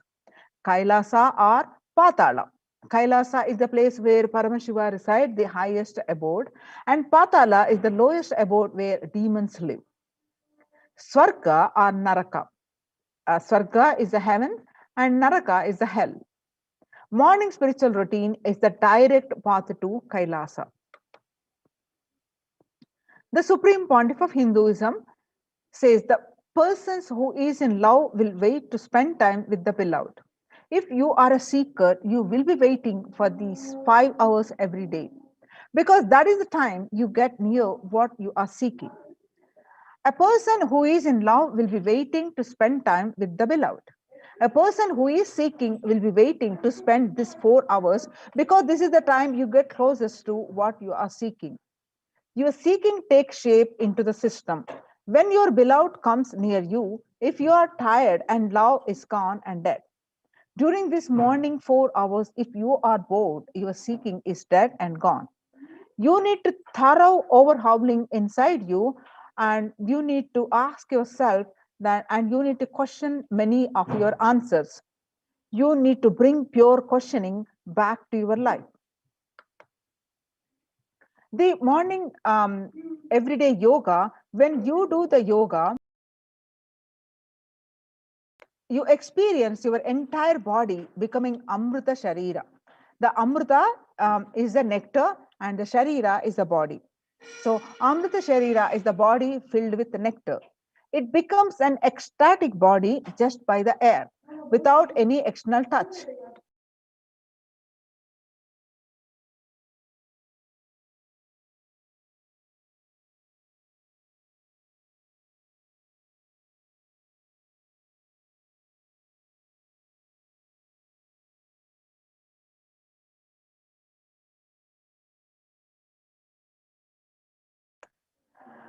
And Panchakriya. The Panchakriya involves the 5 powerful processes to remove toxins and impurities from the system.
The Panchakriya involves 5 powerful processes to remove toxins and impurities from the system. Just like how we take a shower every day to clean the external parts of our body, Panchakriya is a powerful cleaning process which cleanses the internal organs of our body, keeping it cool. These techniques not only cleanse our body but bring peace and balance in our mind and lightness and bliss to our being. In puja, you experience the space of bhakti, the devotion, the space of surrender that occurs to you from this devotion, moves you from the I, which is so heavy, to the God or Guru. This surrender allows us to drop all the unnecessary baggage from the head. One of the beautiful pujas in Hinduism is the Rudrabhishekam. In Rudrabhishekam, we offer sacred bath to Shivalinga while chanting the powerful mantras. The Shivalinga is the deity which beautifully represents the divine. Its form indicates how God is beyond the form and formless. In puja, we sit down and connect with God by performing the Rudrabhishekam. O Sadashiva, O God, I know you are the source of everything. You are everything and you are in this Shivalinga. And you are in this body and let me connect with you. Let you reveal yourself to me. When we sit in that bhava, when we sit with that context and do the action of Rudrabhishekam, we experience Bhava Samadhi. Only in Bhava Samadhi can give us the higher taste and higher joy in life. Rudrabhishekam is a beautiful ritual which allows us to experience the Bhava Samadhi of Shivoham, that I am divine. Morning spiritual routine makes you manifest Shaktis and the spiritual powers. The Supreme Pontiff of Hinduism says, if you just follow this morning spiritual routine for 5 hours, that's enough. You will have Vak Shakti. The Vak Shakti is whatever you say will become reality. All Shaktis manifesting in you. Because all the obstacles for manifesting Shaktis, the tiredness, boredom, pitta, fatigue, everything will be churned out in that morning 5 hours.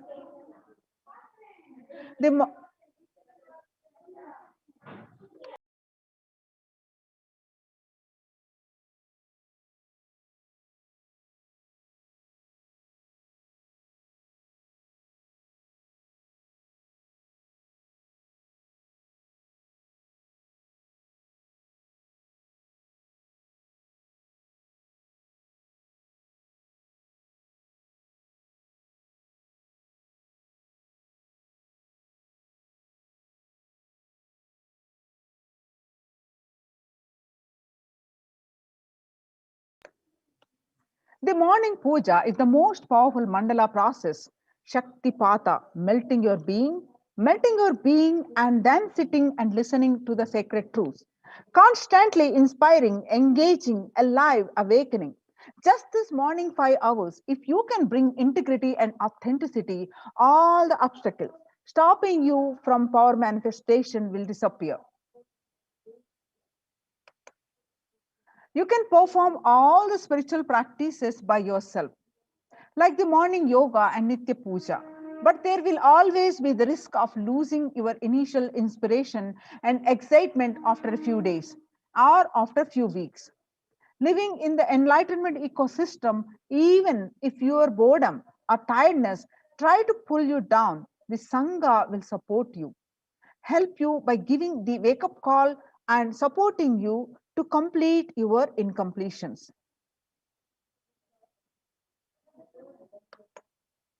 In Sanatana Hindu Dharma, we had at least 10,000 sampradayas coming back to the temple, reviving the temple ecosystems by the Supreme Pontiff of Hinduism. He continued to say that in Sanatana Hindu Dharma, we had at least 10,000 sampradayas, religions, spiritual traditions, keeping this enlightenment science alive. Each Hindu Sampradaya is a spiritual ecosystem created for keeping enlightenment science alive. Every monastery, every adhinam, every mutt, every temple, every Veda Patashala, every Sarvajñapita is a lineage. Sampradaya created to keep the ecosystem of spiritual enlightenment live. Some may be a Shakta, some may be a Yoga, some may be a Vedanta, some may be Tantra. Maybe Shakta Vedanta, some may be Shaiva Tantra. Some may be Yoga Vedanta, some may be Yoga Shaiva. Some may be Vaidika Shaiva, all kinds of permutation and combination. Each temple, each mutt, each monastery, each adhinam, each Veda Patashala, each sannyasa sampradaya is a spiritual ecosystem created to keep the enlightenment science alive of that sampradaya. Now, having understand how the Supreme Pontiff of Hinduism has revived the Kailasa's ecosystems, which are now, many of these are the Kailasa's de facto spiritual embassies of the protection from the COVID. So join COVID care protection centers, register now through the link below, https://kailasa.org/Kailasa care. The spelling https://Kailasa, KAILAASA, kailasa.org/Kailasa care, KAILASA CARE, Kailasa care. Make use of this opportunity and register now to join and these COVID care centers and protect your life. We will be moving on to the next segment of this program after a very short break.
Nithyanandam, welcome back to all the viewers. We'll now be entering into the next segment of today's program, and I'm sure every one of you is getting ready for the Devi Darshan, the Devi Parashakti Akashic reading.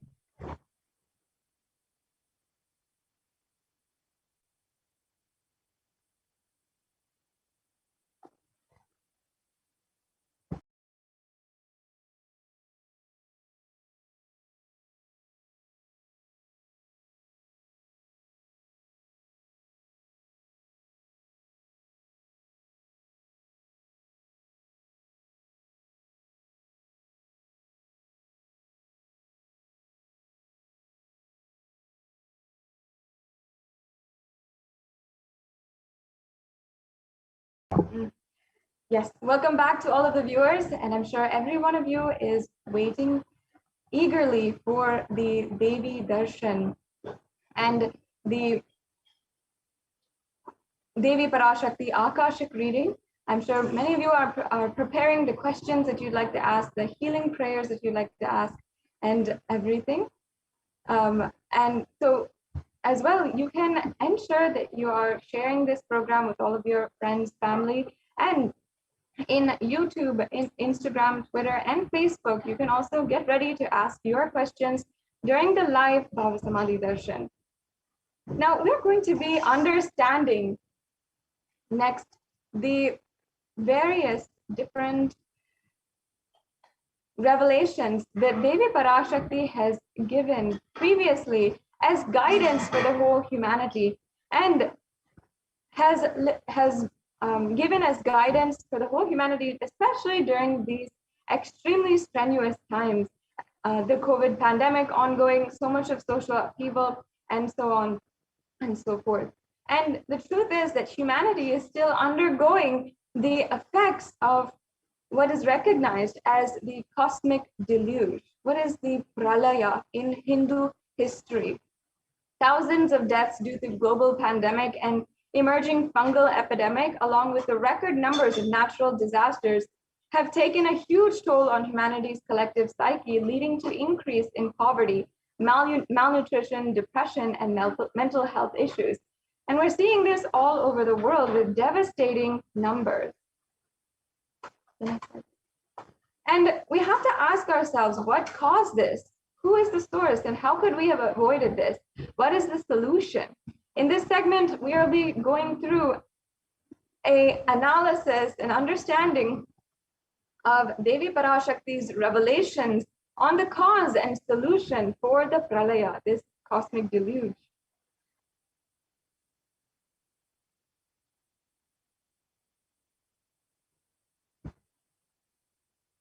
Now, if we just see the recent numbers, as of late May and June, the total number of deaths in the world was 3.8 million. The total confirmed cases was 175.9 million. The worst affected countries was the USA, India, and Brazil.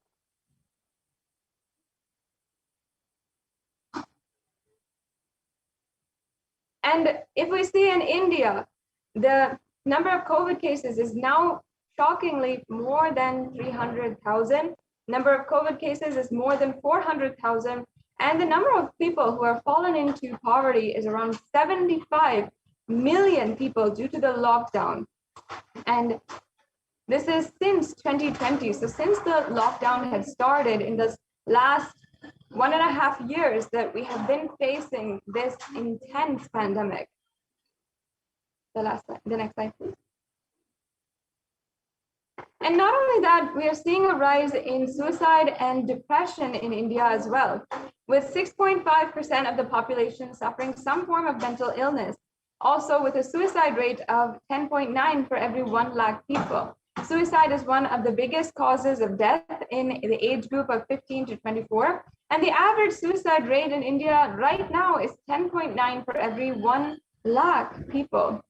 And that is really devastating statistics to analyze, especially in a country where so much is going on. Yes, the next slide, please.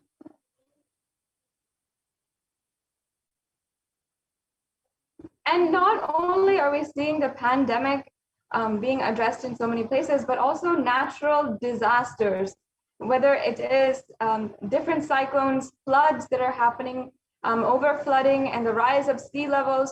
Every single place around the world is seeing so many different natural disasters that are also happening. The next slide, please. And as you can see, we have been seeing the devastation among the people, the amount of suffering that each one has to go with the loss of their loved ones, the loss of their loved ones, the people whom they had been depending on. So many people have died, so many people have fallen sick, and so much more has fallen into poverty. We have been not able to address this situation at large. And we must ask ourselves how we could have prevented this.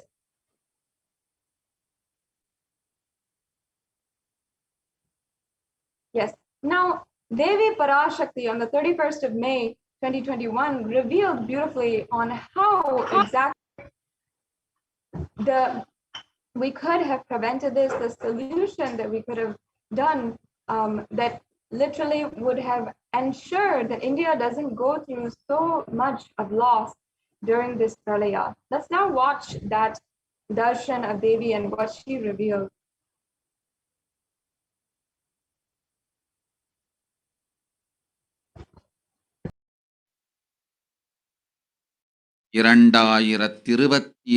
வரை India செல்ல வேண்டாமா என்று கேட்கின்றாய். நன்றாய்த் தெரிந்துகொள், சொல்வதைப் புரிந்துகொள்.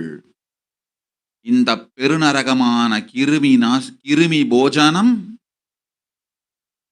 இந்தியாவிற்குள் வரக்கூடாது என்பதற்காக 2020 பாரதம் முழுவதும் 12 ஜோதிர்லிங்கமும் பாத யாத்திரை செய்திடவே என் மகன் மூலமாய் திட்டமிட்டிருந்தேன்.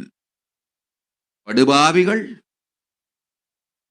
ஓடத்தின் மாலுமியை ஊர்விட்டு துரத்தினார்கள். என்ன நடக்கிறதென்று பார். முறையாக கைலாய நாட்டின் தலைவனாக நிறை மரியாதையொடு நல் மதிப்பொடு என் நிஜாவதாரம் நித்யானந்தன் திருவடி மீண்டும் பாரதத்தில் பட்டு பாத யாத்திரை செய்த பிறகு மட்டுமே நீ அங்கு செல்ல வேண்டும். அதுவரை உன்னை காத்து செல்லாதே. ஓம் ஓம் ஓம்.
Yes. Now let us understand the translation of this, what Devi Parashakti has said. For this huge Kirmi Bhojanam to not come to India, in 2020 itself, I had planned to do the Padayatra throughout India and the 12 Jyotirlingas through my son, who is the Supreme Pontiff of Hinduism. They chased the captain out of the ship and out of the country, and see what is going to happen. The next slide, please. The next slide, please.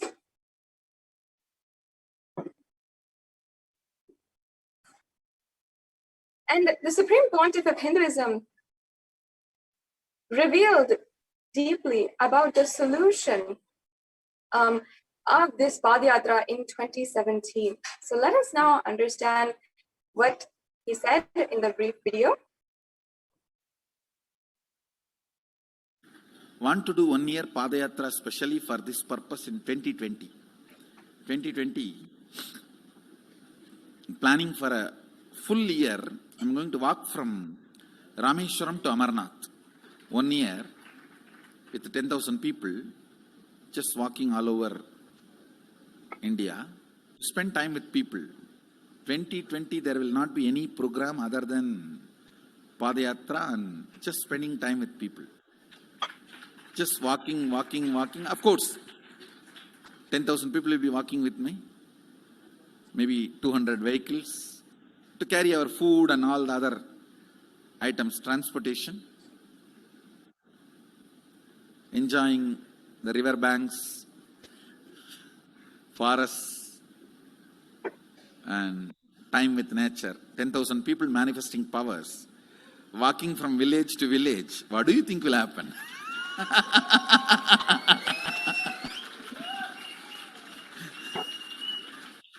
The scene of Buddhism spreading will be repeated now. How the Buddhism spread. 10,000 monks walking from village to village. What will happen? That's only monks. Here power manifesting 10,000 people. The whole village will be manifesting powers. Just want to enjoy India and let India enjoy me. So planning for next year Kumbh Mela 2019, next year January Kumbh Mela.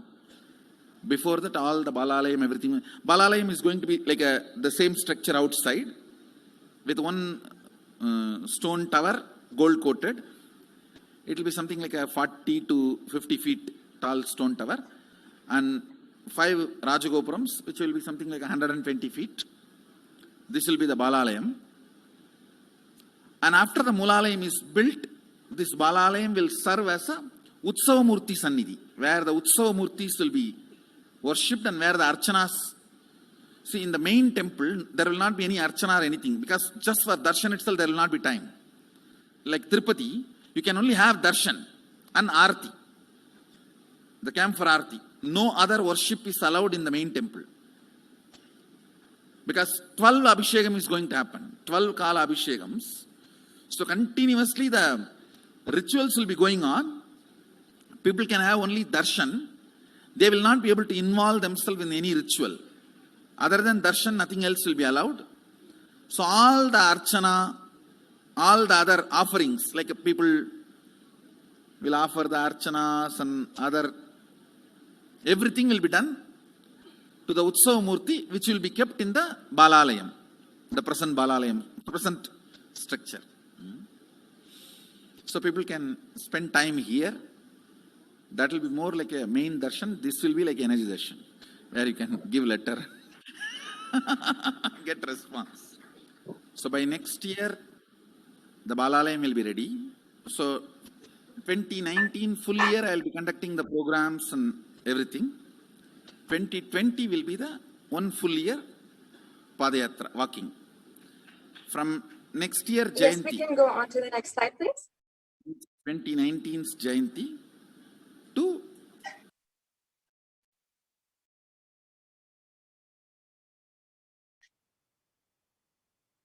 and since the age of even mere age of 10 years, the Supreme Pontiff of Hinduism has been enriching people and preparing for the Padayatra to save them from this pralaya. And that is the truth.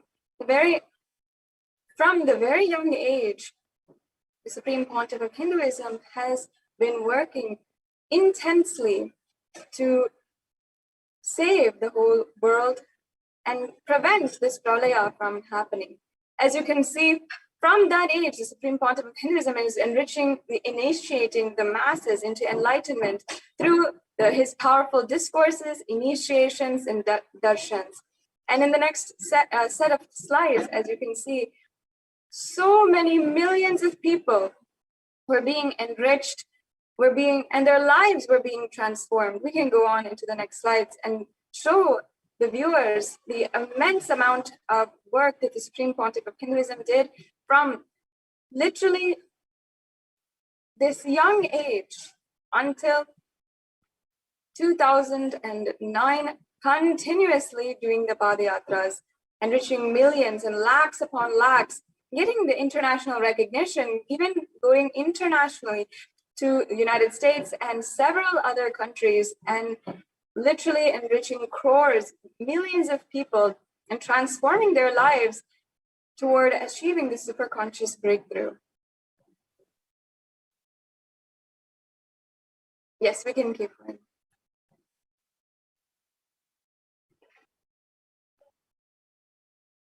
And by 2009, the Supreme Pontiff of Hinduism had successfully been able to establish thousands of centers across the world through literally the Vijaya Yatra, where he went across the world and enriched so many to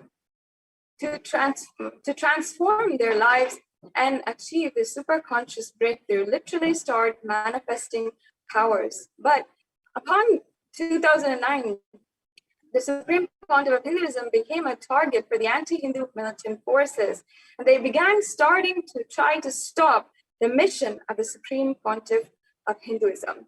And the Padayatra in 2020 was not able to happen. And they really made it impossible to do the re-energizing process of the 12 Jyotirlingas by driving the Supreme Pontiff of Hinduism out of India. The next slide, please. Yes, and Devi Parashakti even revealed the solution on the 31st of May, 2021. And we'll just watch this brief video and we'll be coming to a conclusion of this segment. 2022 வரை India செல்ல வேண்டாமா என்று கேட்கின்றாய். நன்றாய் தெரிந்துகொள், சொல்வதை புரிந்துகொள். இந்த பெருநரகமான கிருமி போஜனம் இந்தியாவிற்குள் வரக்கூடாது என்பதற்காக 2020 பாரதம் முழுவதும் 12 ஜோதிர்லிங்கமும் பாத யாத்திரை செய்திடவே என் மகன் மூலமாய் திட்டமிட்டிருந்தேன். படுபாவிகள் ஓடத்தின் மாலுமியை ஊர்விட்டு துரத்தினார்கள். என்ன நடக்கிறதென்று பார். முறையாக கைலாய நாட்டின் தலைவனாக நிறை மரியாதையொடு நல் மதிப்பொடு என் நிஜாவதாரம் நித்யானந்தன் திருவடி மீண்டும் பாரதத்தில் பட்டு பாத யாத்திரை செய்த பிறகு மட்டுமே நீ அங்கு செல்ல வேண்டும். அதுவரை உன்னை காத்து செல்லாதே. ஓம் ஓம் ஓம்.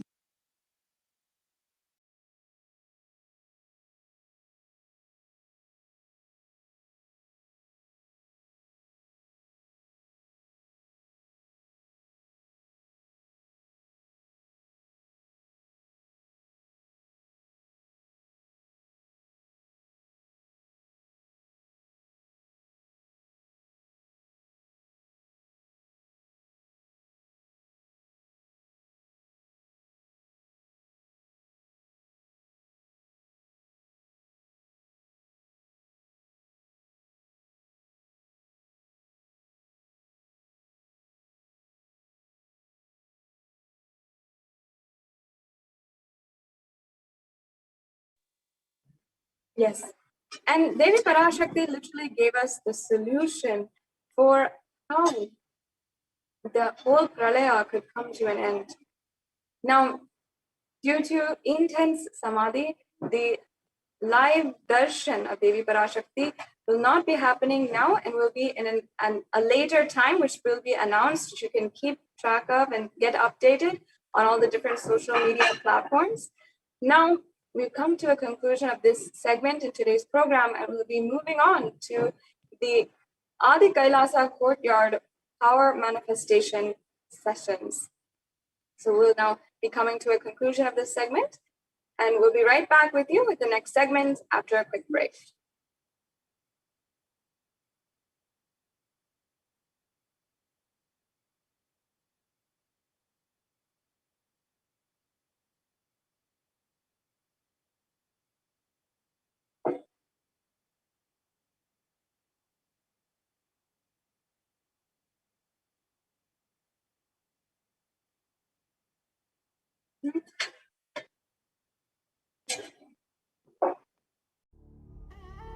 What I mean by the word Kailasa, listen intensely. Enlightenment ecosystem, literally enlightenment itself, in your own home, wherever you are. If you cannot come to Kailasa, it's okay. Kailasa can come to you. Kailasa coming to you is Kailasa.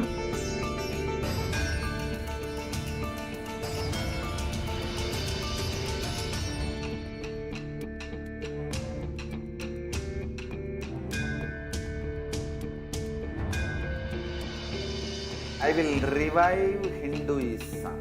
I am a Hindu revivalist, not by any revolution, but by evolution.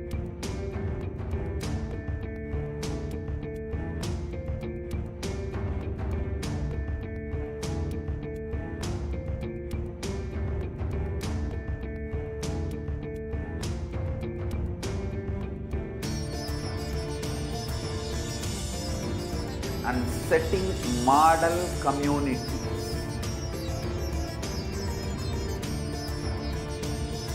Kailasa.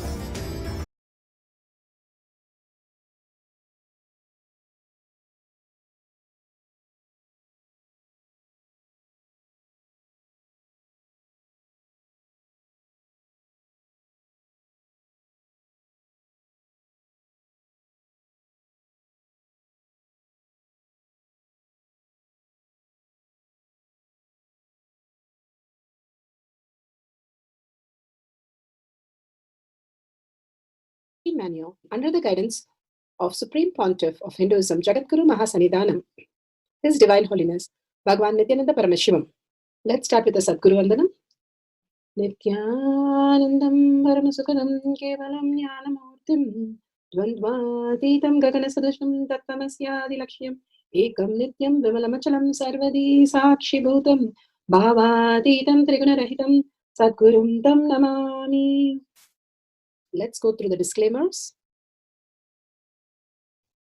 Security measures. No photography, video, audio recording. Important cautions.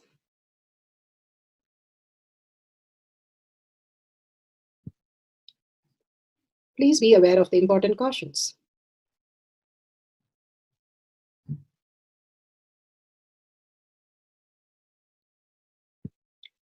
What is power manifestation? Let's hear from Bhagwan himself explaining what is power manifestation. All the 25 states of consciousness, when they happen in you, due to your chemicals and hormones ups and downs, it is powerlessness. When it happens in you, out of your free will and consciousness, it is powerfulness. That's all. When you fall into sleep, it is powerlessness. When you enter into sleep, it is powerfulness. When you fall into dream, it is powerlessness. When you decide to dream, it is powerfulness. So I've added the ultimate powerfulness, Turyatita, in your whole being and doing. Manifest all the powers. Understand, power manifestation is nothing but cognitive shift. It is not work. It is cognitive shift. Understand? It is just cognitive shift. It's not work. Work is a 4-letter word. Power manifestation is cognitive shift. Playing with life. Playing with being alive.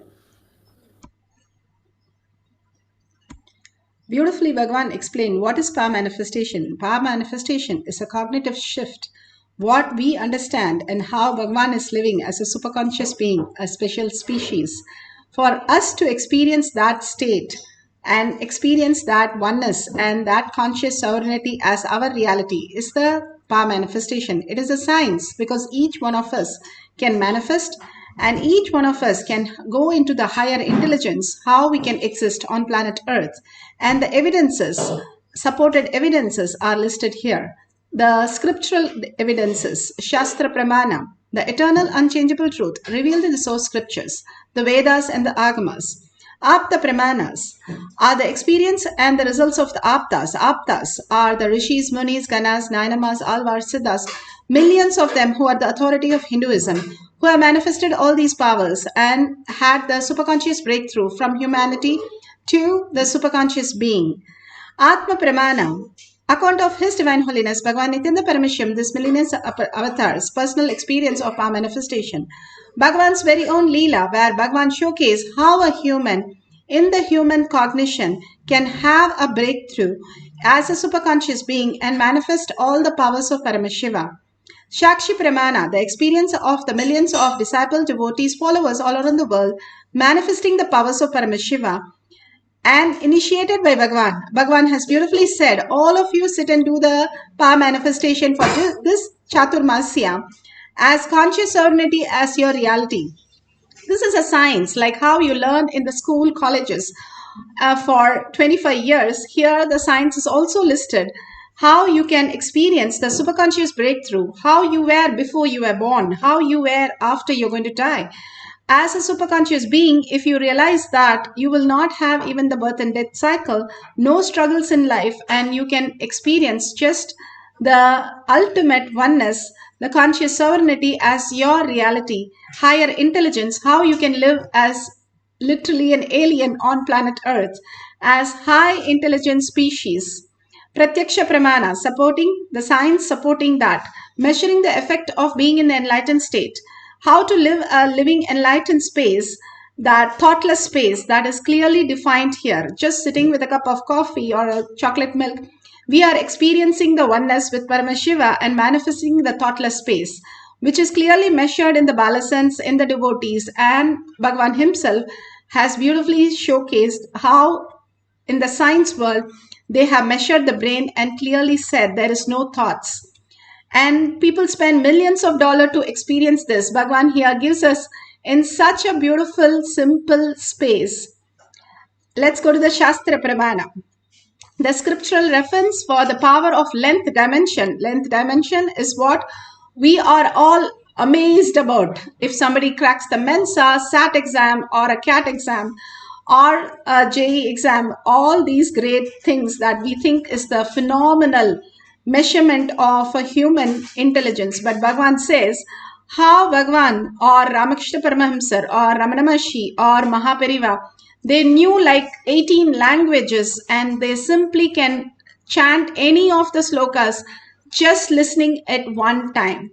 That was the heights of the intelligence of enlightened being. And here we are struggling even to study few things and give our exams, which we do study for 10 to 15 years as academics and then give our exams. Here beautifully Bhagavan gives in Shastra Pramana from Shiva Sutra, Sutra 1.19, the length dimension. Shakti Sandhane Shariro Patihi.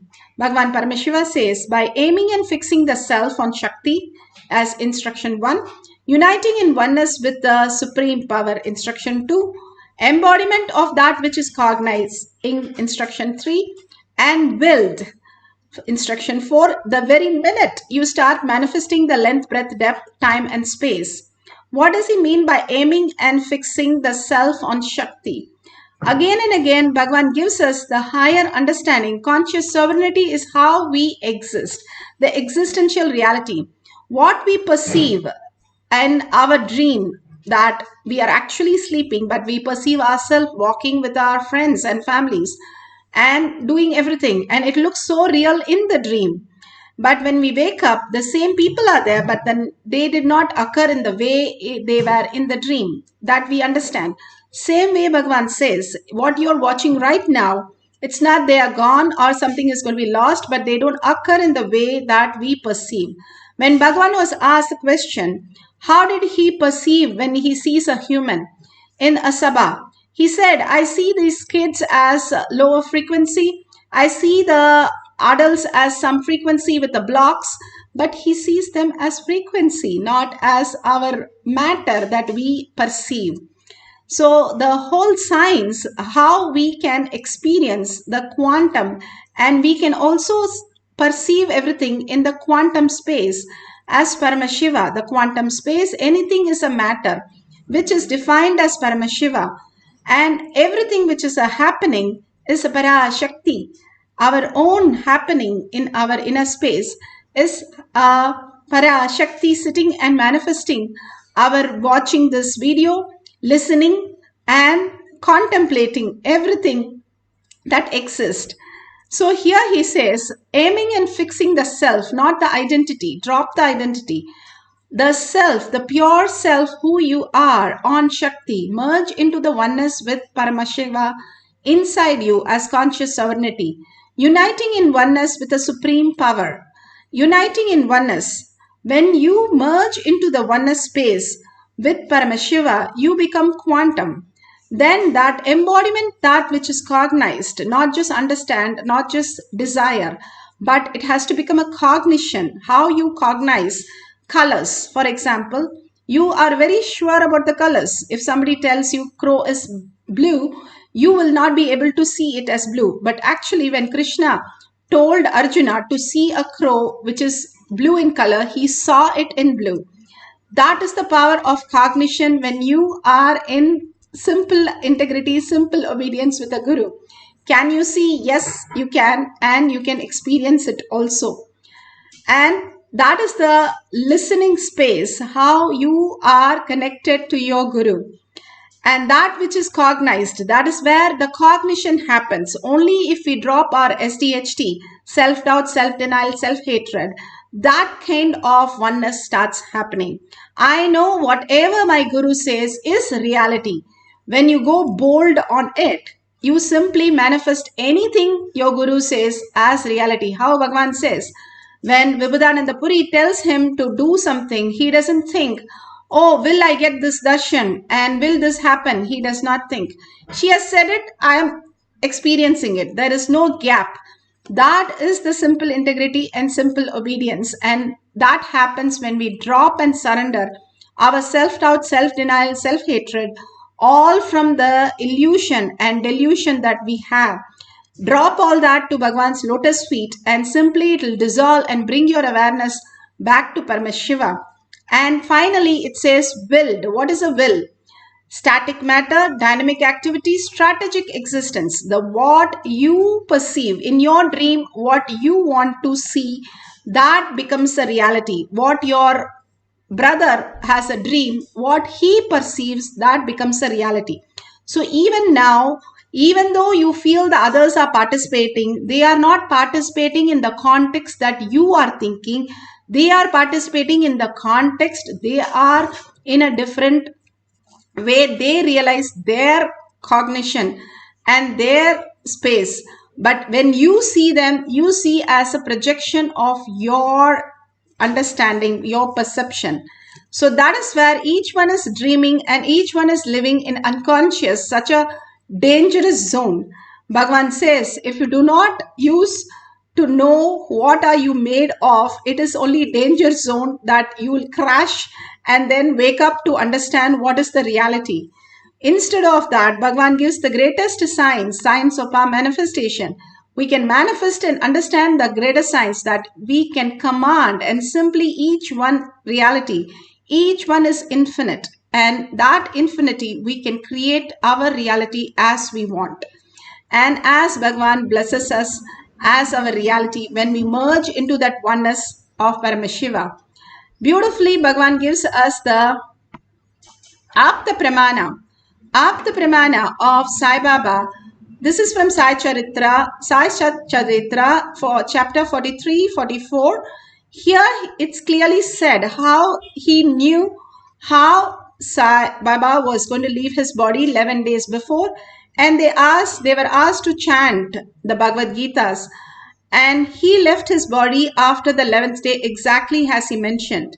If you see the animals, especially the monkeys, you can never find a dead monkey on a street, or when you're playing, the monkey just say has a heart attack. Even though 99% you share the same DNA, they are more intelligent. They go and they know when they are going to die. All the animals, even a rat which eats a poison, goes back to his home and leaves the body only there. A monkey does never leave the body in front of anybody. Of course, the accidents, apart from the accidents, they only go and stop eating for a few days, few hours, and they leave the body in a very remote place, and immediately the body is taken by other monkeys and taken care by it. No monkey body has ever been found which is dead. Even the animals are so intelligent. You can never see some dead animal just falling flat and dying unless there is an accident. Each of the animal know when they are going to leave the body. They go and leave the body. To that intelligence we had in our system. Only because we are so diluted and in the delusion, we forget in all the self-doubt, self-denial and self-hatred who we are and what a powerful space we occupy, and fall into the boredom, tiredness, disease and death. Here Bhagavan beautifully explains in Atma Pramana the great scientific understanding how we exist. When people bring food, I do not enjoy the taste of the food. I enjoy the attitude and the love with which the food is brought. That is what makes me joyful. Otherwise, there is no pleasure.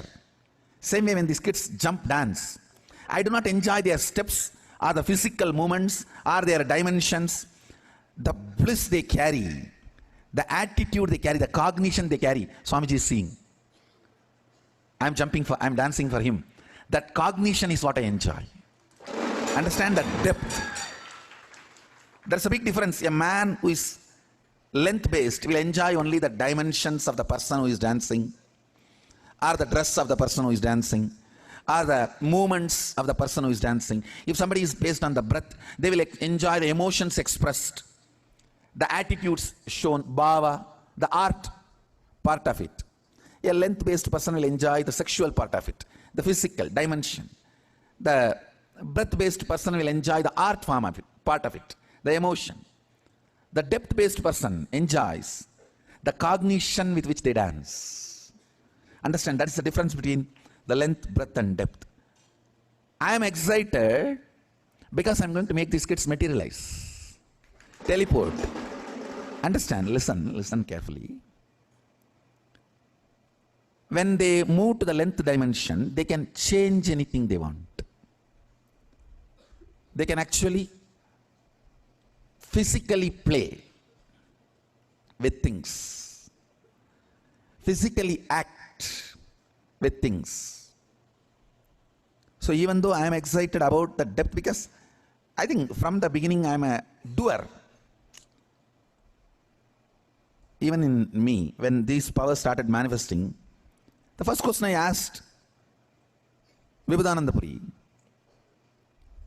actually these powers started manifesting in me much before I even had darshan of Arunagiri Yogeshwara. Arunagiri Yogeshwara gave only the depth related powers. These length related powers have started manifesting in me. Even Vibhudananda Puri and Yogananda Swami, they manifested it, these powers in me. And the first, when it started manifesting, the first question I asked Vibhudananda Puri, what is the use? She got really annoyed because these powers come after 25-30 years of practice. And she was screaming, even after 40 years of tapas, only once in a while when I am in samadhi, I can manifest these powers. You fellow, you are casually playing with all these powers and you are asking me, what is the use? I said, no, I'm not disrespecting, but what's the use? Then she said, whenever she feels that I am very difficult to handle and she can't handle me, she'll send me to somebody. She'll say, go and ask Visari Swami. That's all. Visari Swami, anything you ask, BD only, that's all. He will never answer. He will never open the mouth. Just go on.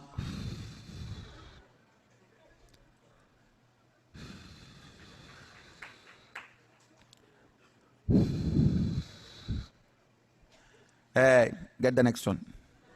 And he'll pick up the next BD. And it's very difficult to get an answer from him.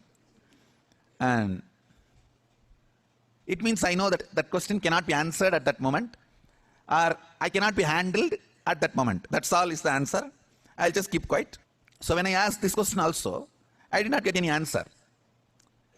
They just know I cannot be handled at that moment. And she said, go and ask Visari Swami.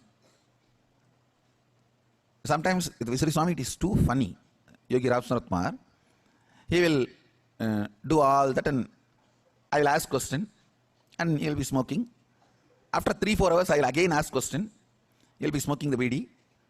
After 2-3 hours again I will ask the question. Hey, pour the tea in the coconut, that he will have a coconut shell in which he used to drink. Pour the tea in that. That is the answer. That is the answer I will get.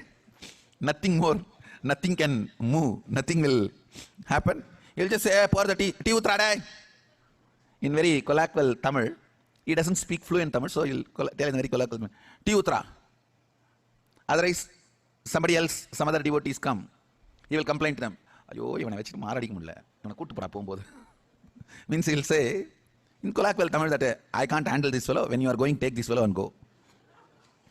And he will tell. Only Arunagiri Ishra can solve, if only he was able to handle me. He was able to handle all the questions, or immediately experientially able to give answers.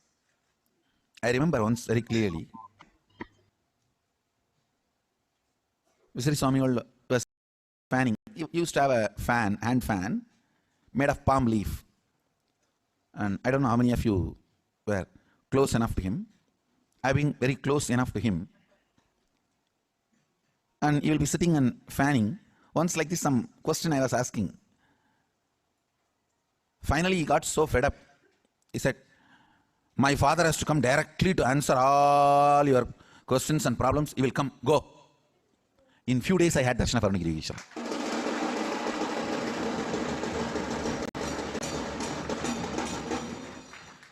He said it in such a way, only my father can handle you. We all can't handle you. Only my father has to come to handle you, fellow. Only he can solve and answer all your questions. Yes. Yeah, this is Ram Surat Kumar. How beautiful. Bhagwan as a child was so curious of how he experienced the oneness and manifested the powers. Here, the devotees in the courtyard like to share how they experience their power manifestation, the Balasan's power manifestation. George. And I'm like, how in the hell does she know my father's first name? Then somebody asked me, when did I graduate from pharmacy school? And I look in this mirror that has this black Jnananjana on it, and the numbers are written in the mirror, 1994, and that's exactly when she graduated from pharmacy school. So these experiences of oneness that we have through Shaktipat are expressing themselves in an ability to have knowledge that as yet the world has seen this kind of. Beautiful. Let's go to the instruction for manifesting the power of length. Logical question. You can see how the Vedic civilization has some phenomenal way of understanding. Mahapariva was only a Bala sannyasi. He did not go to the regular school at all. We think schooling is the most important part of our life and make sure all the kids are going to school. But nor Ramakrishna Paramahamsa and Ramana Maharshi was never in the class. He was always playing soccer game. He loved soccer more than going to the class. But all of them, one thing common in all of them, Vivekananda, were Egasandagragis. They just knew everything just to download, just by one listening. Mahapariva was 18 languages he knew, as how he downloaded just by listening to people talk. To that extent, your brain becomes intelligent. Just to grasp the awareness and attentiveness is so phenomenal. They just grasp everything what is happening on planet Earth just by one. Bhagavan says, I sit in the plane and I see myself what's going on, and now I know the science of aircraft. Just sitting in the plane and knowing the whole science of aircraft. People study for 25-30 years to learn, and then another 10 years to get understanding how to drive a plane. But here Bhagavan just sat once in a plane, understood everything and downloaded everything. Actually, the science works. If you are in conscious sovereignty, you can become the Egasandagragi. And we have seen Bhagavan quote everything. When he wanted books from library, he will call all his sannyasi and he'll tell so beautifully, in this row, in this shelf, in the third book, the photo is this, in the 15th page, this is the sloka, can you bring it? He already knows everything. But the problem is he asks us to search, and we'll be searching that for a few hours, sometimes days, after giving such detail. And then we'll go pick up like couple of books, and then he'll say, the one of the books, see, I told you the picture, it's here. And then we'll smile, yes, Swamiji. So the amount of information just which they can perceive. Vivekananda took a lot of books and he went back to the library to return, where they made fun of him. What, he slept on the books and that's all he did. And he said, okay, now question me. And for hours, they questioned him on all the books, and every answer was absolutely correct. He just downloaded all the books. How do they do it? How does it happen? And how all of them can do the same thing. That's the conscious sovereignty that Bhagavan is giving us, glimpse for us to start living that space, so that we can also become that intelligent being. Even in courtyard, even the Balasans, if we give the Mensa page number, and not only the answer the question, they were able to write the question also. And when we put them all on the stage and asked JEA, SAT, CAT, all exams, we kept right for a 10-year-old and a 12-year-old, and simply they were able to answer 40 to 60% correct without knowing a word of what it is. So this is not just some avatars manifesting. These are Balasans who was able to grasp the same thing, how they are able to grasp a yoga. When a kid starts a yoga, they start with Sirasasana. Adult might take years to master it, but the kids are just like that, flexible, and they are in the beautiful space without any of the self-doubt, self-denial, and self-hatred. They just manifest as powers. Now we are going to manifest the powers today. We are very clear. So the fourth thing is willed. I am very clear. I am manifesting this power today. And the length dimension is most fun because you can verify authentically. You can write down huge questions like division, multiplication, subtraction, everything. And just be there, and whatever Bhagavan downloads, write the answer. And then take your calculator and check it whether it is correct. Or you can derive some formulas which you had never known, or you remember something partially in your school and you want to derive the rest of them. Just try out and play with the powers. Bhagavan Paramashiva clearly says 5 senses are utility. They are for only delusion, not for consciousness, intelligence. Paramashiva, who you are, the quantum, you are the greatest space happening. When Ramanuja, the greatest mathematician of our times, who the Britishers were so shocked. When he went and presented Europe, they were so shocked because He said, I don't know anything. And whatever the Devi is giving me, I'm writing down. She's showing and I'm just copying it. I have no idea what it is. And he was perfect. How did this happen? So the downloading is not just for avatars, but also the great saints, munis, ganas, all of them have downloaded. When Hanuman met Rama, he questioned him in 9 grammars of Sanskrit. He was very clear, he wanted to know who his master was. And such a space Rama is, and not only he answered, he just made Hanuman melt in oneness. That is the space Rama held for Hanuman to become who he is. When he came, he was questioning. Even Vivekananda, you would have already read. He questioned Ramakrishna Paramahamsa whether he knew anything. Not only he knew, he put his hand inside the wall and said, this is the space of Advaita. See, I can just go inside and come back. Everything is liquid, not solid as you perceive. And just touched him. And for 3 days, he didn't know the difference between his hand, the food, and the mouth which is eating. He became quantum. He became Paramashiva. So all these greatest possibilities, because of the parasites which are sitting inside us, the trillions of them, creating this delusion for us, and we believe that is true. When we detox and simply get out of them, we will simply reflect the consciousness as our reality, the conscious sovereignty as our existential reality. Now we are going to entangle with Bhagavan and merge into Bhagavan, become that quantum and answer these questions, and you will be surprised and shocked to see the answers absolutely correct. Now let's sit straight with the head, neck and spine in a straight line and visualize Paramashiva in your third eye. Absolute unclutching from the outer world. Each one of you who are blessed, who will be here manifesting these powers, be very clear, each one of you are conscious sovereignty, and that is how we are going to exist on planet Earth. Bhagavan is building all of us to experience the ultimate consciousness, giving us the glimpse of the possibility again and again. And unclutch completely from everything that you know as you, the identity, the reasoning, the opinion, judgment, all kinds of things that we have learned from our schools and society. Drop everything to Bhagavan's lotus feet and do the Tyaga of who you are. The very nature of you is conscious sovereignty. There is nothing for us to be learning. It is the very nature who we are, how we were existing before birth, after death, or even deep sleep. Nobody can say I was sad in the deep sleep. We are always happy, blissful, and always in the oneness space. We have to realize that consciously right now. And that is a decision we can make.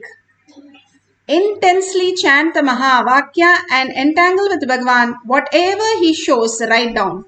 Don't now bring the mind and say, oh, is it my thought or it is something that Bhagavan is giving as consciousness. No, everything now you have is only consciousness. You don't have thoughts. You have switched off.